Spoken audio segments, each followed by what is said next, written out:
शुरू करते हैं गायनेकोलॉजी। ठीक है, जैसे मैंने शुरू में आप लोगों को बताया था, ओब्स और गायने में क्या फर्क है। ओब्स है सारा रिलेटेड ड्यू टू प्रेगनेंसी से, तो प्रेगनेंसी के होने से लेके बेबी के होने तक जो चीजें चलती हैं, कैसे मैनेज करनी है, तो उसको कहते हैं ऑब्स्टेट्रिक्स। ठीक है, फिर फीमेल और मेल अल्लाह ताला ने फर्क रखा हुआ है। हाँ? ठीक है, तो जो फीमेल से रिलेटेड मसले मसाइल है उनको हम लोग गायनी में कवर करते हैं। ठीक है। अच्छा, गायनी का जो पहला टॉपिक है that is menarche and normal female development. Menarche से क्या मुराद है? पीरियड्स का शुरू होना। ठीक है। अच्छा, आप लोगों को क्वेश्चन आता होता है कि जब बच्चा बड़ा हो रहा होता है ना, तो उसके अंदर बड़े होने की कुछ चीजें नजर आती हैं हमें, कि हमें कैसे पता चलेगा कि ये अब अडल्टहुड की तरफ जा रहा है, अडल्टहुड की तरफ जा रहा है। ठीक है, तो मेल और फीमेल दोनों में फर्क होता है। ठीक है, तो आप लोगों को क्वेश्चन आएगा कि जो गर्ल्स में अडल्टहुड की तरफ जाने का पहला साइन क्या है, तो वह है ब्रेस्ट डेवलपमेंट।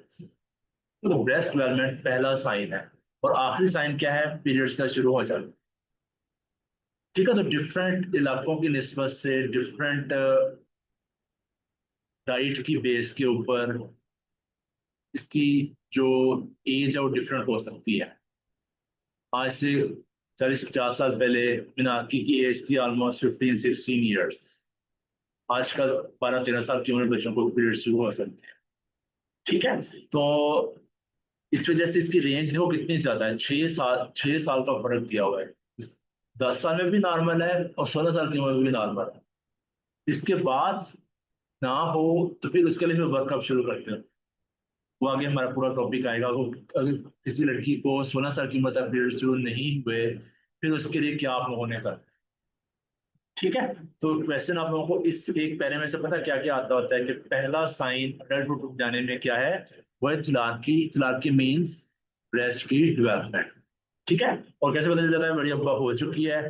बड़ी तो वो है मीनार की। अच्छा, फिर जो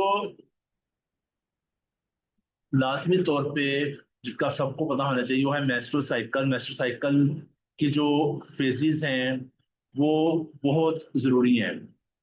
अच्छा, अल्लाह ताला ने यूट्रस को बनाया हुआ है बेबी के लिए। तो बेबी आएगा तो हर महीने तैयारी होती है कि वहां पे जाइगोट आकर लगेगा, प्रेगनेंसी होगी। अगर प्रेगनेंसी नहीं होती तो वो जो तैयारी है महीने के एंड पे, वो सारा ऊपर से जो लेयर एंडोमेट्रियम की प्रिपेयर हुई होती है वो सारी झड़ जाती है in the form of menstrual blood. तो मेंसेस की जरूरत में वो सारा खत्म हो जाता है। ठीक है। अच्छा, इस वजह से हम मेंस्ट्रुअल साइकिल को दो हिस्सों में डिवाइड करते होते हैं। Number one proliferative phase, number two secretary phase. Proliferative phase और सेक्रेटरी फेज। ठीक है, प्रोलिफेरेटिव फेज मेनली जो है वो एस्ट्रोजन के अंडर होती है, और सेक्रेटरी फेज मेनली प्रोजेस्टेरॉन के अंडर होती है।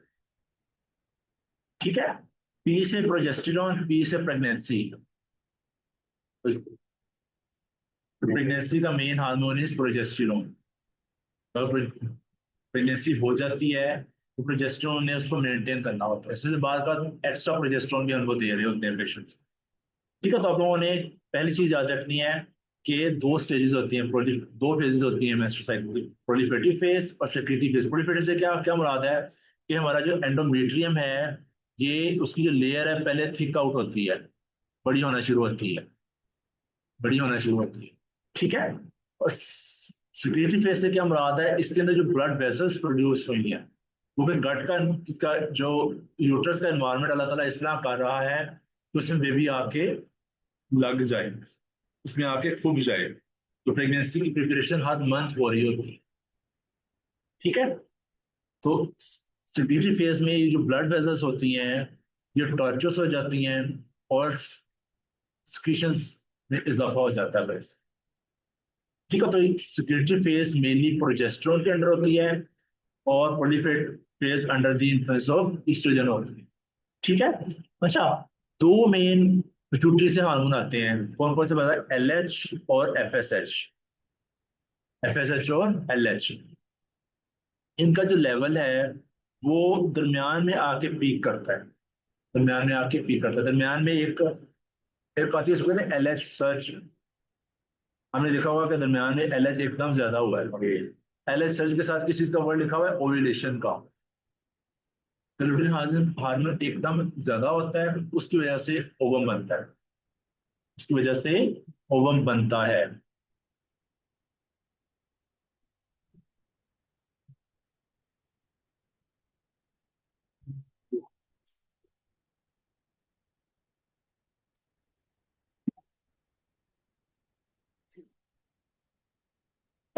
वो सभी जो वो है ना, बुक्स के अंदर जो मेंस्ट्रुअल साइकिल है उसमें एक एक्स्ट्रा चीज ये लिखी हुई होती है। जिस जगह से ओवम रिलीज होता है ना, उसको हम कहते हैं फॉलिकल। उसको क्या कहते हैं? फॉलिकल। फॉलिकल। फॉलिकल जो है वो आहिस्ता आहिस्ता बड़ा होना शुरू होता है। आहिस्ता आहिस्ता बड़ा होना शुरू होता है। फॉलिकल से इट सेल्फ बहुत सारे हार्मोन्स रिलीज हो रहे होते हैं, स्पेशली ईस्ट्रोजन प्रोजेस्टेरोन, दोनों फॉलिकल से रिलीज हो रहे होते हैं। फॉलिकल बड़ा होते होते इस स्टेज पे क्या रहता है? Corpus luteum. ठीक है, बात का था हम लोग इस फेज को हम फोलिकुलर फेज और लुटियल फेज भी कह रहे होते हैं इसी वजह से, क्योंकि यही फोलिकल कॉर्पस लुटियम में जाके कन्वर्ट होता है। इसी फोलिकल के अंदर से ओवम निकलता है। फिर ये जो LH सर्ज आई है इसके साथ ही ओवम बाहर निकला। तो आप लोगों को इस साइकिल में से क्या क्या क्वेश्चन आ सकते हैं? नंबर वन, फोलिकुलर फेज में से को हम लोग प्रोलिफरेटिव फेज भी कहते हैं, और लुटियल फेज को हम लोग सेक्रेटरी फेज भी कहते हैं। Number one. Number two, follicular phase mainly under the influence of oestrogen. Oestrogen है, क्योंकि इसमें ईस्ट्रोजन का लेवल प्रीडोमिनेटली इंक्रीज हो रहा है। इसके अंदर जो एंडोमेट्रियम है उसके साइज में इजाफा हो रहा है, प्रोलिफरेट हो रही है। जबकि जो लुटियल फेज है वो under the influence of progesterone है और लुटिनाइजिंग हार्मोन है। लुटिनाइजिंग हार्मोन इसके इस स्टेज के ऊपर ज्यादा इंक्रीज हो रहा है। ठीक है, ये नॉर्मल फिजियोलॉजी मैंने आप लोगों को सिखाई है। नॉर्मल फिजियोलॉजी सिखाई है। अच्छा, इस स्टेज के ऊपर ये सारे जो ग्लैंड्स हैं उनकी हाइपोट्रोफी होती है। जो ब्लड वेल्स होती हैं वो टॉर्चर्स होती हैं, और ये मुकम्मल तौर पे प्रिपेयर हो जाती है for the implantation of the zygote. Pregnancy के लिए प्रिपेयर हो जाती है। तो अगर प्रेगनेंसी नहीं हो पाती तो दैन ये शेडिंग हो जाती है, फिर ये सर्कल दोबारा शुरू हो जाता है। तो मेंस्ट्रुअल साइकिल को हम लोग इस तरह कहते होते हैं कि first day of period is the first day of the cycle. ठीक है, अगर आपसे पूछ जाए कि यूजली ओव्यूलेशन किस दिन पे होती है, तो यूजली 10 to 14 डे पे ओव्यूलेशन होती है। ठीक है, तो 10 to 14 डे पे ऊपर ओव्यूलेशन होती है। तो ये आप लोगों ने इस पिक्चर को याद रखना है। इस पिक्चर में से एक दो सवाल लाजमी तौर पर इम्तिहान में आ जाते होते हैं। फर्स्ट फेज में ईस्ट्रोजन एंड FSH, और लेट स्टेज में प्रोजेस्टेरोन एंड LH। और ओव्यूलेशन से रिलेटेड क्या चीज है? LH की सर्च। ओव्यूलेशन से रिलेटेड क्या चीज है? ल्यूटिनाइजिंग हार्मोन की सर्च। तो इसके क्या मतलब है? सर्च में एकदम ज्यादा हुआ लेवल, देखो ना, एक लेवल LH का नॉर्मल एक लेवल आ रहा था, फिर एकदम ज्यादा हुआ है LH। सडनली ज्यादा हुआ। सडनली ज्यादा होने की वजह से ये जो फोलिकुलर मेच्योर हो रहा था, पहले फोलिकुलर स्मॉल था, फिर मेच्योर होना शुरू हुआ, बड़ा होता होता। आपको पता है अल्लाह ताला ने लड़कियों के अंदर जितने भी ओवा है वो ड्यूरिंग एम्ब्रियो ही उसके अंदर रख दिए हुए हैं। जितने भी ओवा होते हैं वो लड़की के अंदर शुरू से ही मौजूद होते हैं। ऑलमोस्ट 400 to 500 ओवा होते हैं जो मौजूद होते हैं। ठीक है, तो at the day of 14 almost ये फोलिकल के रप्चर होने की वजह से वहां से ओवम निकलता है। जब फोलिकल रप्चर हो जाता है तो जो स्ट्रक्चर बचता है उसको कहते हैं कार्पस लुटियम। कार्पस लुटियम बाद में प्रोजेस्टेरोन खुद बना रहा होता है। ठीक है, बाद में प्रोजेस्टेरोन ज्यादातर औकात प्लेसेंटा से भी रिलीज होता है। प्लेसेंटा से भी रिलीज होता है। तो प्रोजेस्टेरोन ने क्या करना होता है? मैंने पी से प्रोजेस्टेरोन, पी से प्रेगनेंसी को मेंटेन, प्रेगनेंसी को शुरू होने में हेल्प करनी है ईस्ट्रोजन ने, और उसको मेंटेन करने के लिए, फिक्स रखने के लिए, अंदर ही बेबी को रखने के लिए प्रोजेस्टेरोन चाहिए। ठीक है, तो यही बात आपको तफसील इसके अंदर लिखी हुई है कि menstruation and follicular phase. Menstruation start with the end of the luteal surge and ovulation. may vary typically over 13 days के लिए. Increase frequency of gonadal releasing pulse, FSH release होगा, growth of the follicle होगी, estrogen बनेगा, result in the development of straight glands and thin secretion of the uterine lining, यानी proliferative phase होगी. When late follicular phase, dominant follicles are selected and increase in size and uterine endometrium thickness and mucus discharge becomes sticky. यानी कि ऐसा ऐसा mucus में इजाफा होता चला जाता है. डे 14 पे ओव्यूलेशन होती है, एस्ट्रोजन इंक्रीज हो जाता है, पॉजिटिव फीडबैक की वजह से एलएच सर्ज आती है. एलएच सर्ज जो होती है वो फॉलिकल का रप्चर करवाती है, उसकी वजह से ओवम रिलीज होता है. मैंने आपको सारा एक दफा समझा दिया तो आपको ये पढ़ना आसान हो जाए. सर फर्टाइल विंडो पीरियड कौन सा होता है? फर्टाइल विंडो पीरियड ये वाला होता है 14 डे के ऊपर जो कि ओव्यूलेशन होनी होती है, तो 10th डे से लेके 20th day of the cycle जो होता है फर्टाइल पीरियड कहलाता है. सर ओवम तो 24 आवर्स भी है. ओवम जो है वो रहता है 24 आवर के लिए. बात का हो सकता है ओवम एग्जैक्ट 14वें दिन तो नहीं निकलेगा ना. किसी लड़की का साइकिल 28 दिन का है, किसी का 25 दिन का है, 24 दिन का है. सर लेकिन ओवम जो है वो सर्वाइव करता है, 3 to 4 डेज सर्वाइव करता है. सर कहीं कहीं भी दिख रहा था कि जो ओवम है वो एग्जैक्टली निकलता है पीरियड स्टार्ट होने के एग्जैक्टली 2 हफ्ते बाद, चाहे साइकिल 28 दिन के चाहे 35 दिन के. अगला फेज लंबा हो जाता है, पहला फेज उतना ही रहता नहीं, पहला फेज लंबा होता है, वो वेरीज करता है फर्स्ट फेज के फॉलिकुलर फेज में वेरी बट टिपिकली लास्ट. ये हर साइकिल डिफरेंट होता है ना सर. इसमें लिखा होगा कि में वेरी करता है, मतलब जो फॉलिकुलर फेज है ना उसके जो ड्यूरेशन है शॉर्ट या ज्यादा होगा तो वो इसकी वजह से होगा पीरियड. अच्छा, होता यही है कि मेन क्वेश्चन इस पे आता होता है कि एक लोग पूछते होते हैं कि डॉक्टर साहब बेबी नहीं हो रहा, तो हम उनको एडवाइस करते होते हैं कि आप ये जो डेज होते हैं यहाँ पे ओम निकलने कम करना ज्यादा होता है, तो इन दिनों आप लोग अपना सेक्सुअल रिलेशनशिप कायम करें. ठीक है. कुछ लोग कहते हैं कि डॉक्टर साहब मैं कोई दवाई इस्तेमाल नहीं करना चाहता और मेरा अभी बेबी हुआ है, तो मैं क्या करना चाहिए? तो आपने को कहना है कि इन डेज के ऊपर आप लोगों ने सेक्स अवॉइड कर. ठीक है. ये दो क्वेश्चन यहाँ पे रेज होती है, क्योंकि जो स्पर्म होते हैं वो भी एक दफा अंदर जाने के बाद 2 से 3 दिन सर्वाइव कर जाते हैं, 2 से 3 दिन सर्वाइव कर जाते हैं, और ओवम भी जो है वो 2 से 3 दिन सर्वाइव कर रहा हो. ठीक है. उन्हीं 2 से 3 दिन के अंदर ये फर्टिलिटी होगी. लेंथ वही लुटेल फेज की लेंथ 10 to 14 डेज. यहाँ पे भी अराउंड उन्होंने वही लिखा हुआ है कि हर के अंदर डिफरेंट हो सकता है. अब किसी पेशेंट का मेंस्ट्रुअल पीरियड ही इरेगुलर है तो उसमें हम लोग ये प्रिडिक्ट नहीं कर सकते इसका ओवम कब रिलीज होगा. जैसे पॉलिसिटिक ओवेरियन सिंड्रोम है पेशेंट को ऑलमोस्ट, तो उनके उनके अंदर हम प्रिडिक्ट नहीं कर सकते कि कब ओवम रिलीज होगा. ठीक है. अच्छा, rupture follicle differentiate into corpus luteum, मैंने आप लोगों को बात बता.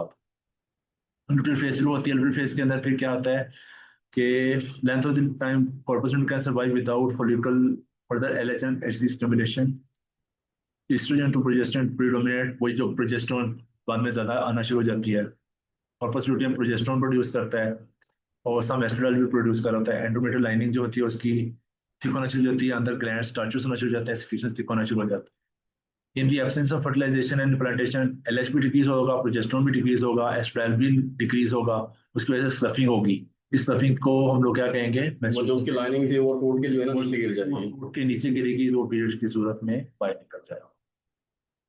ये एस्ट्रोडाइल एस्ट्रल एस्ट्रोजन है. एस्ट्रोजन की 3 टाइप्स होती हैं. श्योर एस्ट्रायोल. ठीक है. 3 टाइप्स होती हैं. फर्स्ट एड की जो स्टेप 1 वाली बुक है उसमें लिखा हुआ है. ठीक है. पीरियड्स का बंद होना इस मेनोपॉज, पीरियड्स का शुरू होना इस मेनार्की.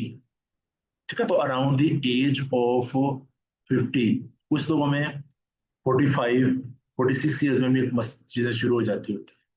वो सिर्फ ख्वातीन होती है उनके अंदर एज अर्ली 40 ईयर्स में. मैंने 35 की एज में भी देखा हुआ है. जैसे जैसे एज बढ़ती चली जाती है बेबी के होने के अमकान कम होते चले जाते हैं. बेस्ट एज क्या होती है माँ बनने की? ये 18 से 24 साल. 18 साल में हमारा दाखिला होता है मेडिकल कॉलेज में, 24 साल में हम ग्रेजुएट होते. हाँ हाँ सही कह रहा हूँ. तो 18 से 24 में सोचते भी नहीं शादी करने का. देखो तो उसके बाद भी हाउस जॉब चल रही है आगे में बार बार करना है. अभी मेरी पीछे से बात हो रही थी वो. चलो खैर, अब अभी रिवाज चल रहा है ना, क्या करें. हमारी एफएससी के जो क्लास में लगा उनकी शादी होगी, 2 3 बच्चे भी होंगे. ठीक है. तो हम लोगों का भी दूर दूर तक पता, लड़के और इससे ज्यादा रिलेट होते हैं. लड़का यूजली लड़कियों से यूजली 2-3 साल बड़े होते हैं अंटिल आप लोग अपनी किसी क्लास में शादी करते हैं। हाँ जी। सर अगर एक वुमन जितनी ज्यादा प्रेग्नेंट हो, जितनी उसकी प्रेगनेंसी रह चुकी है, तो उसमें जो मेनोपॉज हो उतना लेट होगा। नहीं, इसका कोई ताल्लुक नहीं इसका। सर उतने उसकी ओवम भी रिजर्व रहेगी। इसका इसका कोई ताल्लुक नहीं है। सर आगे जाके एंडोमेट्रियल कार्सिनोमा और एंडोमेट्रियल हाइपोप्लेजिया हम लोग पढ़ेंगे ना, उसमें इस चीज का ताल्लुक है थोड़ा सा। क्योंकि जितना सा माँ बच्चों को दूध पिलाती है ना, उतना सा LH FSH सप्रेस रहते हैं। सप्रेस रहने की वजह से क्या होता है कि उतना सा कंट्रासेप्शन रहती है, नेचुरली नेचुरली जो है ना वो कंट्रासेप्शन हो जाती है। सर मतलब माँ पुराने हकीम और पुराने बात में यही लिखा हुआ है ना कि जितनी औरत प्रेग्नेंट रहती है उतनी वो जवान रहती है, उसको मेनोपॉज लेट आता है, क्योंकि उसकी ओवम भी रिजर्व रहते हैं जो 1.2 मिलियन है, जैसे आपने बताया 5 लाख को। और ज्यादा से ज्यादा, अब ये बातें तुमने पता नहीं कहाँ से पढ़ते रहते हो इस तरह की बातें। लेकिन बहरहाल यूजली हम लोग 3-4 बहन भाई होते हैं ज्यादातर ना। प्रेगनेंसी यूजली 6-7 प्रेगनेंसी को एक तो ज्यादा हो गई, तो अब तो हम लोग और ज्यादा कम हो गया, डॉक्टर्स को बच्चे 2 से ज्यादा होते हैं ज्यादातर। तो हम लोग पहले जो हमारे पेरेंट्स हमारे दादा दादी की जो जनरेशन थी वो 11-11 12-12 बहन भाई होते थे। उनको और स्ट्रेस नहीं था ना सर। मेनोपॉज की एज 51 ईयर्स है। 51 ईयर्स कहने में कागजों में 51 ईयर्स है, लेकिन मसले मसाइल शुरू हो जाते हैं अबाउट 40-45 ईयर्स की एज के अंदर। तो हमारी ना खवातीन कह रही होती है मतलब एकदम गर्मी लगती है, वो किस वजह से होता है? हॉट फ्लैशेस होते हैं, ठीक है। प्लूराइटिस, वजाइनल डिस्चार्ज, ड्राइनेस, जब जब हार्मोन सारे रिलीज हो जाते, कम होना शुरू हो जाते हैं, तो आपकी जो जेनेटिलिया की एनाटमी है वो भी डिस्टॉर्ट होना शुरू हो जाती है, ठीक है। इंसोम्निया, एंजाइटी, इरिटेबिलिटी, एज के साथ साथ चीजें मसले बढ़ते हैं। हम लोग अपने टीचर्स से तंग आए होते हैं ना कि पता नहीं क्यों सा नुस्खा है, हो सकता है बेचारी इस प्रोसेस से गुजर रही हो, ठीक है ना।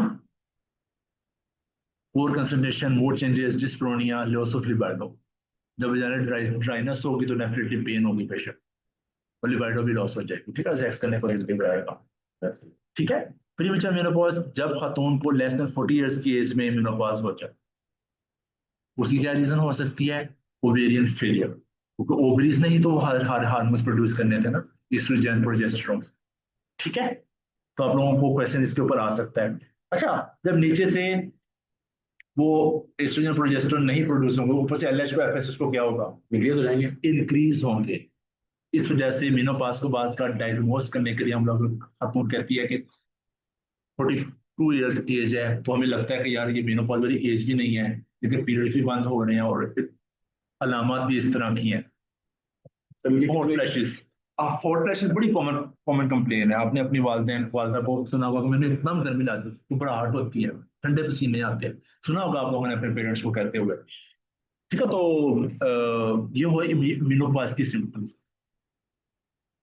ठीक है। सर इसका रेशियो कितना होना चाहिए कैसे चलो पेज के इंक्रीज में जब हम जज करेंगे हाँ भाई अब मैंने पॉज ये मैंने कल ही पढ़ा था, 30 40 3:1 है या 2:1, इस तरह का कुछ तो।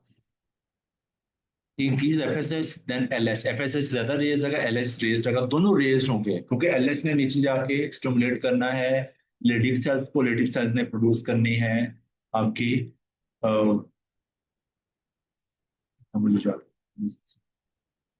वो ये मेल के अंदर बात हो रही, लेडीज सेल्स मेल के अंदर होते हैं, सॉरी ये LH सर जिसने ओव्यूलेशन करवानी है इसने ओव्यूलेशन गिरानी है और प्रोजेस्टेरोन को मेंटेन करना है। हाँ। दो काम है। बहरहाल आप लोगों ने ये जो टेबल का इतना वाला पोर्शन है ना, इसको अच्छे तरीके से रटा लगा देगा। आपको इसमें से FSH, oestrogen, LH surge, ovulation, progesterone, pregnancy, और आपको इसके साथ क्या कहते हैं उसको, इसका सवाल सवाल आएगा। मेनोपॉज में पेशेंट का TSH करवाना चाहिए। हाइपरथायराइडिज्म की सिम्टम्स बताइएगा। सुनो नहीं बोला, दूध बोलो शाबाश। हाइपरथायराइडिज्म की सिम्टम्स बताओ। हाँ, हीट इंटॉलरेंस होती है, वेट लॉस होता है, टैकीकार्डिया होता है, गर्मी ज्यादा लगती है। हमेशा हमेशा थायराइड को रूल आउट करते हैं, क्योंकि अबव 35 इयर्स ऑफ एज केवल 15% लोगों को थायराइड का इश्यू, थायराइड का इशू 50% लोगों के अंदर। ठीक है, तो इस वजह से हॉट फ्लैशेस अगर किसी यंग खतून के अंदर हो तो हम लोग पहली चीज सोचते हैं हाइपरथायराइड का नहीं कहीं। ठीक है, हाइपोथायराइड की सिम्टम्स बताओ। Constipation, weight gain, all internal, लोगों को सर्दी ज्यादा लगती है, सर्दी ज्यादा लगती है। ठीक है, बेस्ट इनिशियल ट्रीटमेंट कि जो चीज उसकी खत्म हो गई है वो दोबारा हम लोग बाहर से देना शुरू। तो बाहर के हम लोग क्या दे सकते हैं, hormone replacement therapy, oestrogen progesterone बाहर से देना शुरू करते हैं। किस दवाई में होती है ईस्ट्रोजन प्रोजेस्टेरोन? किस दवाई में होती है ईस्ट्रोजन प्रोजेस्टेरोन? सुनी हुई है? कंट्रासेप्टिव्स, ओरल कंट्रासेप्टिव्स। ओसीपीज का नाम सुना हुआ है ना?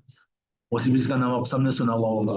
ठीक है, इसके ऊपर सबसे ज्यादा इश्तिहार फंदानी मनसूबाबंदी का आता होता है पाकिस्तान में। अभी वो सारा आएगा। स्टेप 1 स्टेप 2 का एक इंतहाई इंपॉर्टेंट टॉपिक इज कंट्रासेप्शन। गोरे ने एक चीज है दे दी है हमें कि बस यूज करो, इस्तेमाल करो। प्रोजेस्टेरोन की प्रेगनेंसी को मेंटेन करता है। प्रोजेस्टेरोन प्रेगनेंसी को मेंटेन रखता है। तो मैं आप लोगों को इसके फंक्शंस दिखा ही दूं स्टेप 1 की बुक के अंदर। कंट्रासेप्टिव में भी कैसे होगा?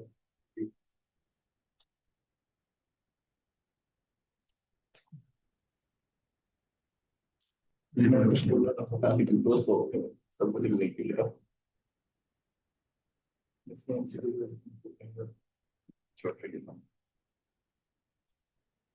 इंट्रोडक्शन इसके बाद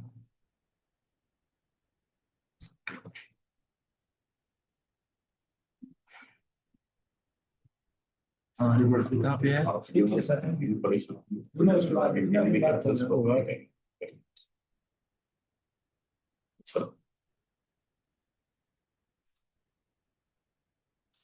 कि इतना सा जो पोर्शन है ना,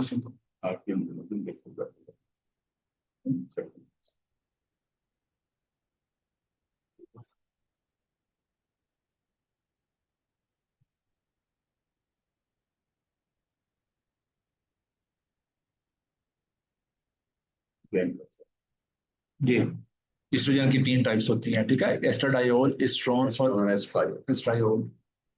ठीक है, इसका क्या क्या काम होता है? Development of genitalia, female fat distribution. Oestrogen is mainly hormone of females. हम लोगों की एनाटॉमी में फर्क फैट डिस्ट्रीब्यूशन का भी होता है। फैट डिस्ट्रीब्यूशन का भी होता है। फीमेल फैट डिस्ट्रीब्यूशन, एस्ट्रोजन ज्यादा हो तो फीमेल फैट डिस्ट्रीब्यूशन। ठीक है, growth of follicle, endometrial proliferation. तो हम लोगों ने क्या बात की थी इस साइकिल के अंदर? इनिशियली ईस्ट्रोजन तो ग्रोथ ऑफ द फॉलिकल करवा, फॉलिकल बड़ा हो। ठीक है, एंडोमेट्रियल प्रोलिफरेशन हो रही है, मायोमेट्रियल एक्साइटेबिलिटी इंक्रीज हो रही है। Operation of oestrogen leads to LH and progesterone receptors feedback inhibition on FSH and LH and LH. LH भी इसी का काम। ठीक है, increase transport proteins, sex hormone binding globulins, increase HDL and decrease LDL। अब ये बताओ ये चीज कहाँ पे यूज हो सकती है? तो शाबाश। आप लोगों ने कभी सुना है कि फीमेल पेशेंट्स के अंदर, मैंने आप लोगों को पढ़ाया भी हुआ है कि जब तक उनके पीरियड्स चल रहे हैं उनमें एमआई का रिस्क डिक्रीज होता है, उनमें एमआई कम होता है। उसकी क्या वजह है? उनके हार्मोन्स, स्पेशली ईस्ट्रोजन। ईस्ट्रोजन आपका एचडीएल इज गुड हार्मोन, पता ना आप लोगों को? एचडीएल का ज्यादा होना अच्छा है और एलडीएल का कम होना अच्छा है। ये क्वेश्चन इम्तिहान में आ जाता है। आप लोगों को लिपिड प्रोफाइल इंटरप्रेट करनी आ जाए। इस वजह से खवातीन के अंदर जब तक पीरियड्स चल रहे होते हैं उनके अंदर एमआई का रिस्क डिक्रीज होता है। क्यों? इस वजह से। ठीक है, एचडीएल का इंक्रीज होना, एलडीएल का डिक्रीज होना। अच्छा, इसी तरह प्रोजेस्टेरोन, प्रोजेस्टेरोन जो है वो कहाँ से रिलीज होता है? मैंने आपको क्या बताया था? कार्पस लुटियम से। कार्पस लुटियम क्या चीज होती है? जो फोलिकल निकला, फोलिकल निकलने के बाद निकलने के बाद जो स्ट्रक्चर बचा, that is called corpus luteum. ठीक है, जब प्रेगनेंसी हो जाती है तो प्लेसेंटा से रिलीज होना शुरू हो जाता है। ठीक है, जिसे एडनोकॉर्टेक्स से रिलीज होता है और टेस्टिस से भी रिलीज होता है। अब इसका क्या मतलब हुआ? मेल के अंदर भी प्रोजेस्टेरोन मौजूद होता है, मेल पेशेंट्स, मेल के अंदर भी प्रोजेस्टेरोन मौजूद होता है। ठीक है, एड्रेनल दोनों में ही है, फिर भी तो एड्रेनल कॉर्टेक्स तो दोनों तरफ है। इस वजह से एड्रेनल कॉर्टेक्स की हाइपरप्लेजिया हो जाए हम लोगों को हाइपोप्लेजिया पढ़ा था, तो उसके अंदर फीमेल एम्ब्यूको जेनिटलिया हो जाता है, क्लिटोरिस की अल्टरोमेगाली हो जाएगी। ठीक है, इसका काम क्या होता है? Stimulation of the endometrial glandular secretions and spiral artery development, जो सेक्रेटरी फेज अभी हम लोगों ने पढ़ी। सेक्रेशन में इजाफा करेगा, आर्टरीज को टर्चुअस करवाएगा, production of thick cervical mucus, जो म्यूकस थिक हो जाएगी तो फर्दर स्पर्म अंदर नहीं आएंगे, फर्दर स्पर्म अंदर नहीं आएंगे, ताकि एक ओवम 2 दफा फर्टिलाइज ना हो जाए। वैसे तो जैसे तो अल्लाह ताला ने बड़ा अच्छा सिस्टम रखा हुआ कि एक ओवम के अंदर अगर एक स्पर्म घुस गया ना तो दूसरा नहीं घुस सकता, और घुस जाए तो क्या होता है? एक ओवम में 2 स्पर्म घुस जाए तो क्या होता है? क्वेश्चन भी किया मोलर प्रेगनेंसी, मोलर प्रेगनेंसी अभी थोड़ी देर पहले तो पढ़ा है, मोलर प्रेगनेंसी। ठीक है, तो अगर एक ओवम में 2 स्पर्म घुस जाए तो मोलर प्रेगनेंसी होता है। ठीक है, prevention of endometrial hypoplasia, progesterone ना हो तो ईस्ट्रोजन आपकी एंडोमेट्रियम को बढ़ाती चली जाएगी।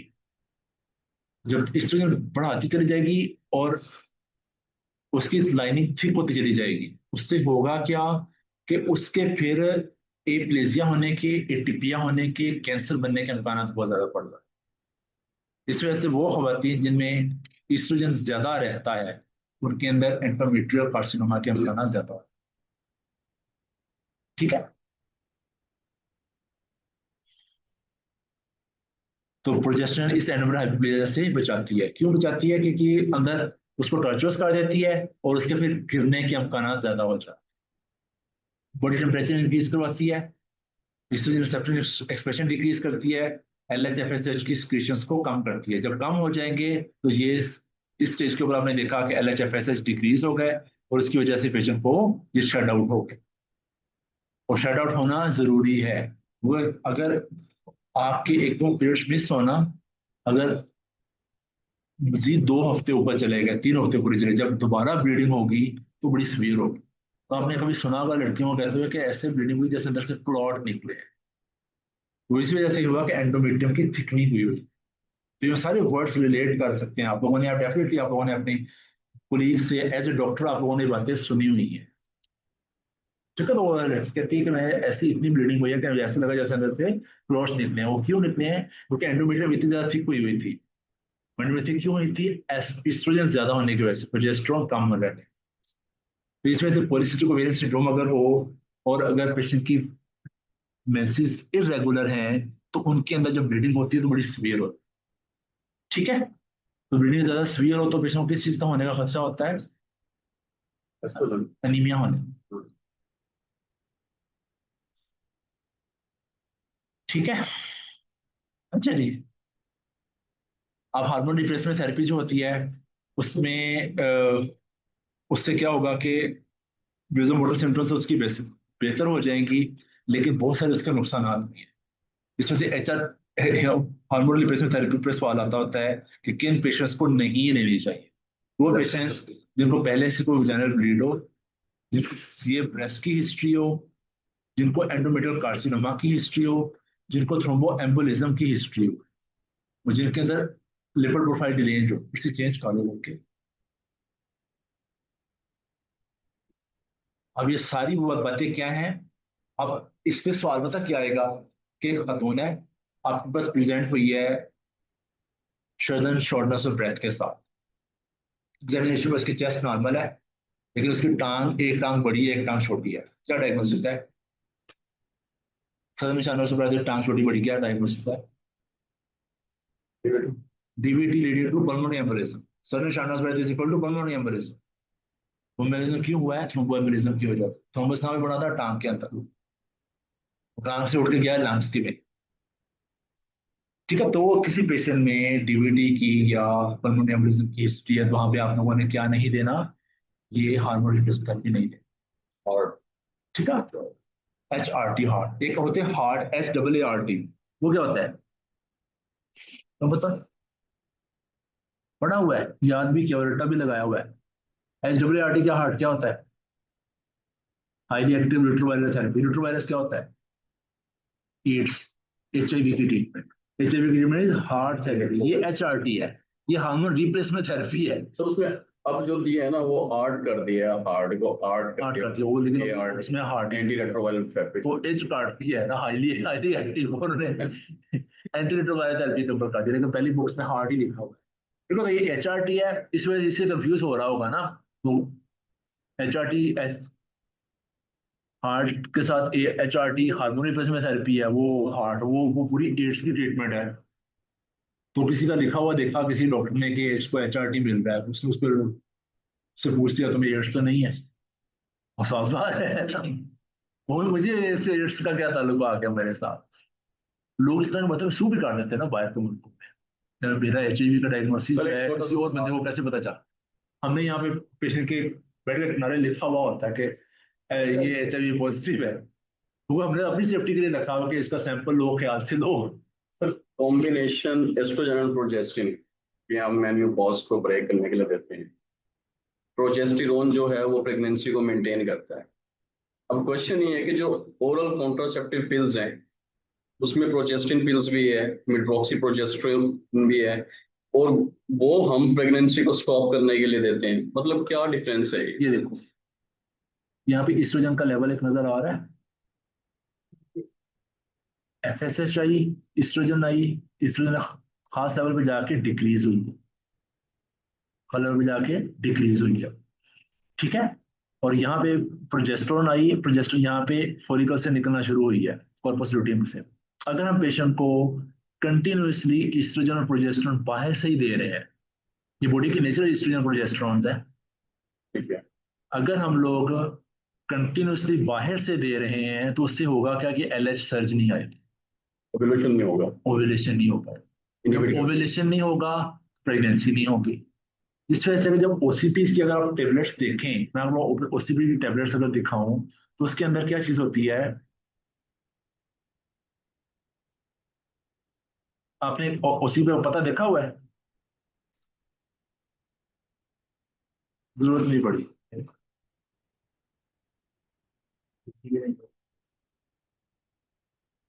हमारे को तो वैसे फ्री भी दे रहे होते हैं।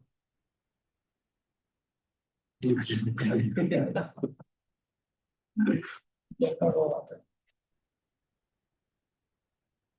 ये देखो जितने भी पत्ते आपको नजर आएंगे उनके अंदर एक लाइन जो होगी उसका रंग डिफरेंट होगा। ये जो रंग डिफरेंट होता है ना, इसके अंदर दवाई नहीं होती, इसके अंदर क्या होता है, आयरन होती है, आयरन होती है, आयरन होती है, ठीक है। तो इतने हिस्से के अंदर ईस्ट्रोजन प्रोजेस्टेरोन मौजूद है, इतने हिस्से के अंदर ईस्ट्रोजन प्रोजेस्टेरोन नहीं है। तो प्रोजेस्टेरोन रुकेगी एक दफा, ईस्ट्रोजन रुकेगी एक दफा, तो ब्लीडिंग हो पाएगी, तो ही ब्लीडिंग हो पाएगी। और पेशेंट को चूंकि हम लोगों ने कहना है कि आपने रोजाना गोली खानी है ताकि उसकी आदत खत्म ना हो, इस वजह से ये पूरे के पूरे 28 साइकिल का पूरा उन्होंने गोलियां दी होती है, गोली कोई ना। सर अब खातून को अगर एक दफा उसने छोड़ी दवाई तो उसको दोबारा देना याद भूल जाएगा। अब जब उसको पता कि मैंने रोजाना गोली खानी है तो उसको ये याद रहेगी। इस वजह से इसका एक जो लाइन होती है हमेशा क्या होती है, चेंज होती है, उसके अंदर सिंपल आयरन होती है, इसके अंदर एक्टिव इंग्रेडिएंट्स नहीं होते। अगर बेसिकली ये है कि अगर एक्सेस ऑफ प्रोजेस्टेरोन है उसने इनहिबिट कर देना है, जब बाइट से अगर हम दे रहे हैं, मतलब जो एक्सेस हाँ, जब जब ओव्यूलेशन ही नहीं हुई तो वो स्टॉप होगी। तो हो। और ये वाला जो हिस्सा है, इतना हिस्सा जब ये हार्मोन हम बाहर से देना बंद करेंगे तो पीरियड्स आ जाएंगे। उसको कहते हैं withdrawal bleeding, with folding bleeding, समझिए नहीं। तो चूंकि पेशेंट को आदत डालने के लिए कि आपने कंटिन्यूसली दवाई देते रहना है, इस वजह से वो इस यूज करते रहना चाहिए, ठीक है। अब इनके नुकसान भी हैं ना, अभी आगे आगे हम यही चीज पढ़ेंगे। तो इसमें जो माइग्रेन में दे सकते हैं। Replacement therapy, hormone replacement therapy का जो एक कंट्राइंडिकेशन है वो आपको लाजमी होना चाहिए कि पेशेंट की किसी भी प्रेगनेंसी की हिस्ट्री हो, स्पेशली एंडोमेट्रियल कार्सिनोमा की और ब्रेस्ट कार्सिनोमा की और थ्रोम्बोएम्बोलिज्म की। और जो स्मोकर है, स्मोकर के अंदर अपने अंदर एक रिस्क फैक्टर होता है, वो गड़ा हो जाएगा। मेरा दोस्त है इंग्लैंड में काम करता है, कल परसों आया भी हुआ था, उसके वो कार्डियोलॉजिस्ट से एक और दोस्त है, वो कहते हैं मुझे कि मेरी ना बचत हो गई। एक यंग खातून आई 35 years old, short of breath थी, हम मैनेज कर रहे थे, पेशेंट की सडन डेथ हो गई। तो फिर वहां पे पूरी मोर्टेलिटी मीटिंग होती है कि क्या वजह बनी, तो उस पेशेंट को पल्मोनरी एम्बोलिज्म निकला। तो मैंने कई नोट्स के अंदर लिखा हुआ था कि शी इज ऑन ओरोसल्फेसिन, तो इस फिक्रे से मेरी बचत हो। तो OCP is a risk factor for pulmonary embolism. thickening of the blood that can lead to clot formation and can lead to pulmonary embolism। ठीक है, तो हर वो खातून जो सिगरेट पीती हो, जो बहुत ज्यादा ओबीज हो, उसको फिर ये अवॉइड करना चाहिए, उसको ये अवॉइड करना चाहिए। क्यों अवॉइड करना चाहिए? यहाँ पे हम लोगों ने एक और चीज देखी थी इनके फंक्शंस के अंदर, ये एक चीज था, increase sex hormone binding proteins, increase transport proteins. जब बॉडी के अंदर प्रोटीन्स में इजाफा हो जाएगा तो खून को क्या होगा, खून गाढ़ा हो जाएगा, गाढ़ा हो जाएगा, उसके जमने के इम्कान ज्यादा हो जाएंगे। एक एक वर्ड इंपॉर्टेंट है, एक एक वर्ड इसमें मैं बताता होता हूँ, फर्स्ट एड के अंदर एक एक वर्ड से एमसीक्यू बना रहे होते हैं वो। ठीक है, तो increase transport proteins, increase sex hormone bonding globulins, जब ग्लोबुलिन प्रोटीन ही होती हैं, तो इनका काम है इन प्रोटीन्स में इजाफा करना। जब प्रोटीन में इजाफा होगा तो खून गाढ़ा होगा, वो फ्री जो फेज होती है और डिक्रीज हो जाती होती है। इस वजह से थायराइड का लेवल चेंज हो जाता है अगर पेशेंट ओसी के ऊपर हो, पेशेंट की दूसरी जो आयरन की फेरेटिन है उसका लेवल चेंज हो जाता है, विल्सन के लीवर का लेवल चेंज हो जाता है। ठीक है, कंट्राइंडिकेशन से, कंट्राइंडिकेशन का क्वेश्चन आप लोगों ने जरूर याद करना है इतना सब कुछ। ठीक है, vaginal bleeding, breast carcinoma, endometrial carcinoma, thromboembolism, chronic liver disease, obvious है, एंड हाइपरट्राइग्लिसरीडीमिया। Why hypertriglyceridaemia? वही risk factor for ischaemic heart disease.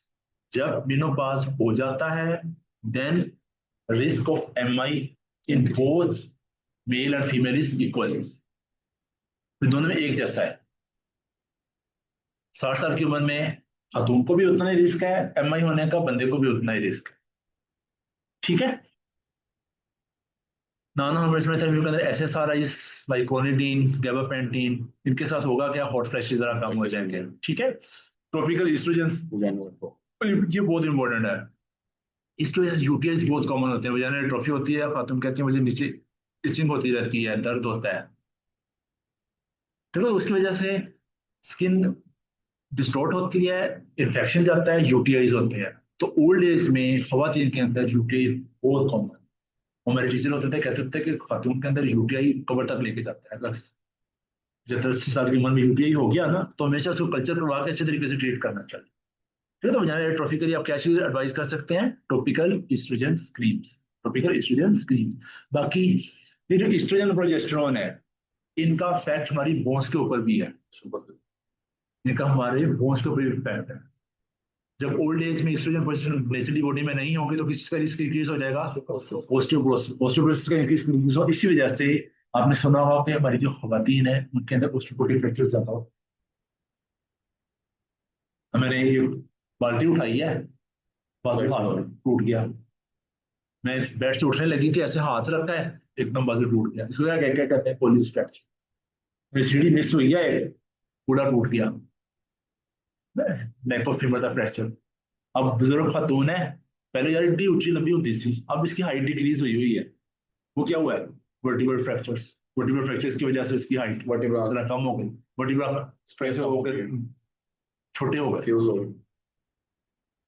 ठीक है, तो ओस्टियोपोरोटिक फ्रैक्चर से बचने के लिए फिर आप लोगों को क्या देना होता है? कैल्शियम देनी होती है, बिस्फास्फोनेट देना होता है।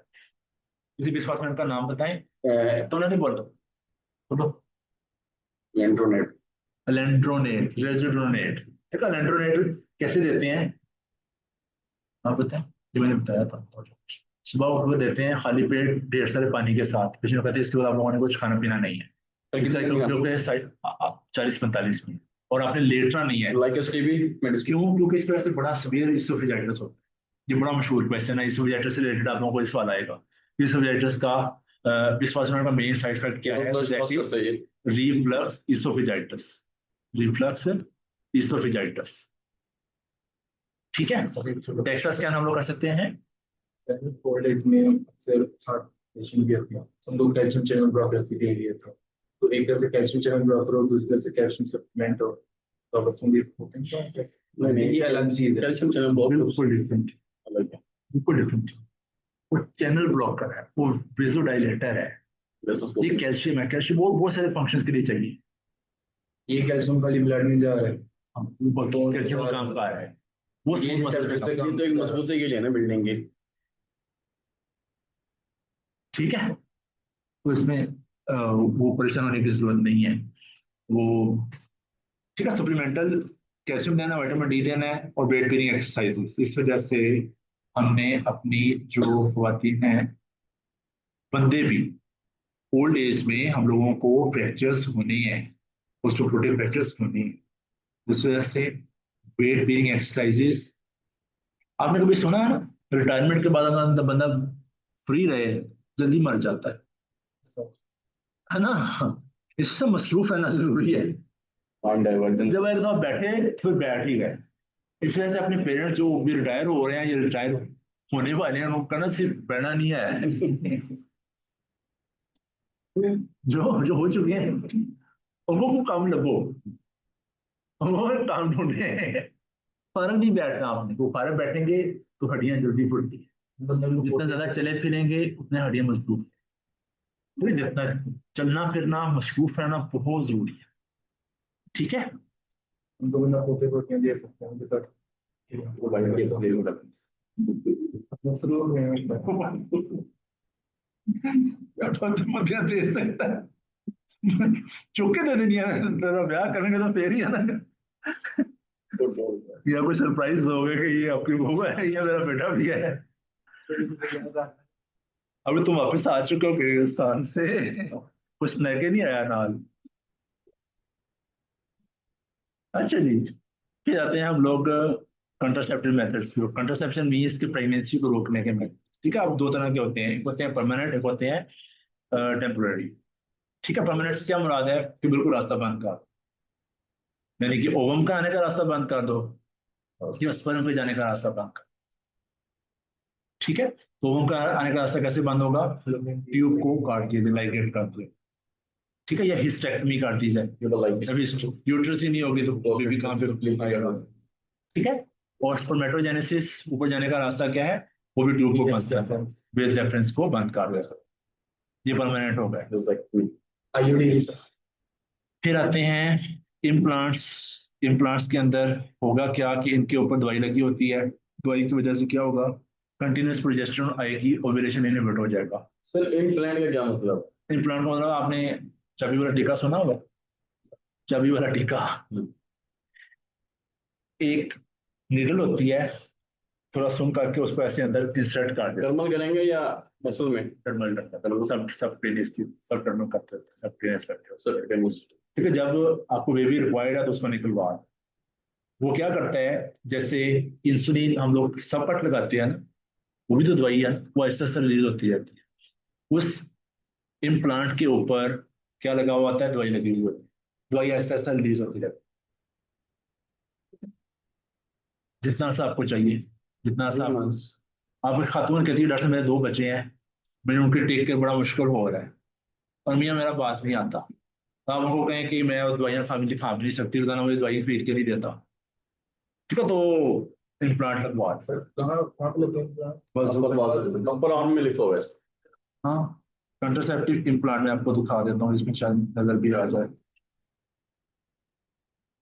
ये तो अलहदा से बने हुए हैं वहां पे, हमारी ये जो एनजीओ है इनका काम ही एक है कि इस तरह का इम्प्लांट होता है। ये डिवाइस है छोटा सा, इसको ऐसे बाजू के अंदर पुश कर दे, छोटा सा ऑपरेशन के साथ अंदर डाल देना है, तो उससे होगा क्या, इससे दवाई निकलती रहेगी, कंटिन्यूस प्रोजेस्टेरोन आती रहेगी, तो क्या होगा, मतलब ये तो काफी टाइम लगेगा, फिर 4 से 5 दिन या एक हफ्ता आहिस्ता आहिस्ता मतलब अपने लेवल को मेंटेन करने के लिए। साफ साफ उतने दिन सबर खा लो, उसका असर आने दो। ठीक है, इफेक्टिव आफ्टर 3 इयर्स। ठीक है ना, इमीडिएट फर्टिलिटी वंस रिमूव। ठीक है, तो ये सेफ है, और इसको निकालने के बाद क्या होगा, फर्टिलिटी वापस आ जाएगी। ठीक है, डिसएडवांटेज सबके वही होती है जितने भी हार्मोन रिलेटेड है ना कंट्रासेप्टिव्स, उनमें होती है एस्ट्रोजन प्रोजेस्टेरोन, किसी के अंदर सिर्फ एस्ट्रोजन होती है, किसी के अंदर सिर्फ प्रोजेस्टेरोन होती है, किसी के अंदर दोनों कंबाइंड होते हैं। OCP कंबाइंड कंट्रासेप्टिव मीन्स उसके अंदर ईस्ट्रोजन प्रोजेस्टेरोन दोनों शामिल। ठीक है, तो इन सब का एक सबसे बड़ा मसला वो क्या है? पीरियड्स की इरेगुलर, पीरियड्स की इरेगुलर। तो irregular periods scarring at the sites of insertion, definitely जो चावा आप लगाएंगे और कंटिन्यूस इरिटेशन होगी वहां पे, वो वहां पे इन्फेक्शन हो सकता है, बाद में स्कार निकालने का स्कार बन सकता है। ठीक है, देन आईयूडी, आईयूडी बड़ी मशहूर, आईयूडी की तस्वीर आती होती है आप लोगों को इम्तिहान के अंदर, इंट्रायूट्राइन डिवाइस। अभी अगर ये कॉपर का बना हुआ है, कॉपर क्या करेगा, वो उसके एनवायरनमेंट को खराब कर देगा, ये भी वहां पे आके लगेगा नहीं, यूट्रस में लगा देते हैं इंट्रायूट्राइन डिवाइस। ठीक है, तो जाइगोट के लिए जो एनवायरनमेंट होती है वो खराब होती है, वो वहां पे इम्प्लांट नहीं होगा। अब इसका नुकसान क्या है? अब जो कि यूट्रस के अंदर छुपा हुआ है, बारिश का धागा निकला हुआ है, उसका धागा जाए, टूट जाए, गिर जाए, और ये क्या होगा अंदर यूट्रस बॉल के अंदर खूब गया। ठीक है, तो इसकी वजह से यूट्रस इरिटेटेड रहेगी, पीरियड्स के दिनों में दर्द ज्यादा होगा, डिस्मेनोरिया, हैवी ब्लीडिंग हो सकती है। तो सर ये ये साइड इफेक्ट डिवाइस लगाने के बाद जो मेल पार्टनर है उसको तो कोई इशू हो सकता नहीं, ये डिवाइस है यूट्रस के अंदर, यूट्रस बहुत आगे थी सर्विक्स तक। तो वजाइना है यहाँ तक, है। ठीक है ना, सर्विक्स है ये, यूट्रस का लोअर पार्ट इज सर्विक्स। ठीक है, ये भी एंडोर फिफ्टीन अभी अल्लाह ताला ने एनाटॉमी इस तरह की बनाई है कि जो नॉर्मल यूट्रस जो एक मुट्ठी की जितनी होती है, प्रेगनेंसी के अंदर कितनी बड़ी हो जाती है, 60 to 70 ग्राम की होती है, वो कितनी बड़ी हो जाती 900 to है, और 11। इसी तरह ये वजाइनल कैनाल भी इसी तरह। ठीक है, तो इसके जो लेंथ है ये काफी ज्यादा इंक्रीज हो जाती है। ठीक है, तो आईयूडी मतलब यूट्राइन डिवाइस, तो यूट्रस के अंदर होगा, तो कॉपर टी आईयूडी, आईयूडी के अंदर हम लोग प्रोजेस्टेरोन वाला भी डाल सकते हैं और कॉपर वाला भी डाल सकते हैं, दोनों एक ही तरह से। और मसला इनका सबके साथ वही है, स्पॉटिंग, क्रैम्पिंग, परफोरेशन, और इनकी इसको एक्टोपिक प्रेगनेंसी। एक्टोपिक प्रेगनेंसी किस जगह पे होती है सबसे कॉमनली? ट्यूब के अंदर। एक्टोपिक प्रेगनेंसी के लिए कौन सी दवाई देते हैं? एक्टोपिक प्रेगनेंसी वजह से दवाई कौन सी देते हैं? मिथोट्रैक्स। ठीक है, और अगर मिथोट्रैक्स कंट्रा इंडिकेशन क्या है, तब नहीं देनी, इलेक्ट्रिसिटी हो, उसके अंदर हार्ट आ जाए, ठीक है, उसकी 5 सेंटीमीटर ज्यादा हो जाए। ठीक है, surgical sterilisation, vasectomy and tubal ligation, तो ये दोनों क्या है, परमानेंटली है। वेजेक्टमी कैसे करेंगे? विजेक्टमी कैसे करेंगे? मतलब क्या छोटा सा प्रोसीजर होता है, लोकल लगा के, या फिर जहाँ से बेस डेफिनेट से गुजर रही होती है। कभी कभी तुमने कभी महसूस किया होगा फिर यहाँ पे पेन होती है, तो वो यहाँ से गुजर रहा होती है बेस डेफिनेट। सर ये वेजेक्टमी करने के बाद बाकी चीजों में भी असर होगा, इरेक्टाइल पे, इजैकुलेशंस पे? ये नॉर्मल एनाटमी है ना,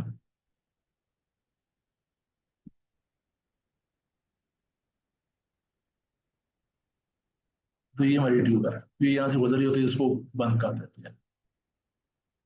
ठीक है, टेस्टिस जो कि अपनी जगह पे मौजूद है, तो मेन हार्मोन्स वहां से निकलते हैं, टेस्टोस्टेरोन, तो मेल को मेल होने में कोई वो फर्क नहीं पड़ेगा।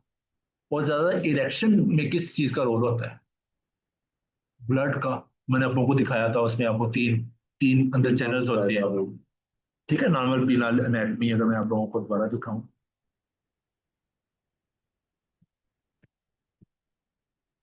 सारा ब्लड का रोल है ये ये तीन चैनल्स होते हैं, इनके अंदर ब्लड की ब्लड वेसल्स डायलेट करती हैं, तो ब्लड वहां पे जमा होता है, तो इसी वजह से इरेक्टल डिसफंक्शन के लिए दवाइयां कौन सी दे रहे होते हैं?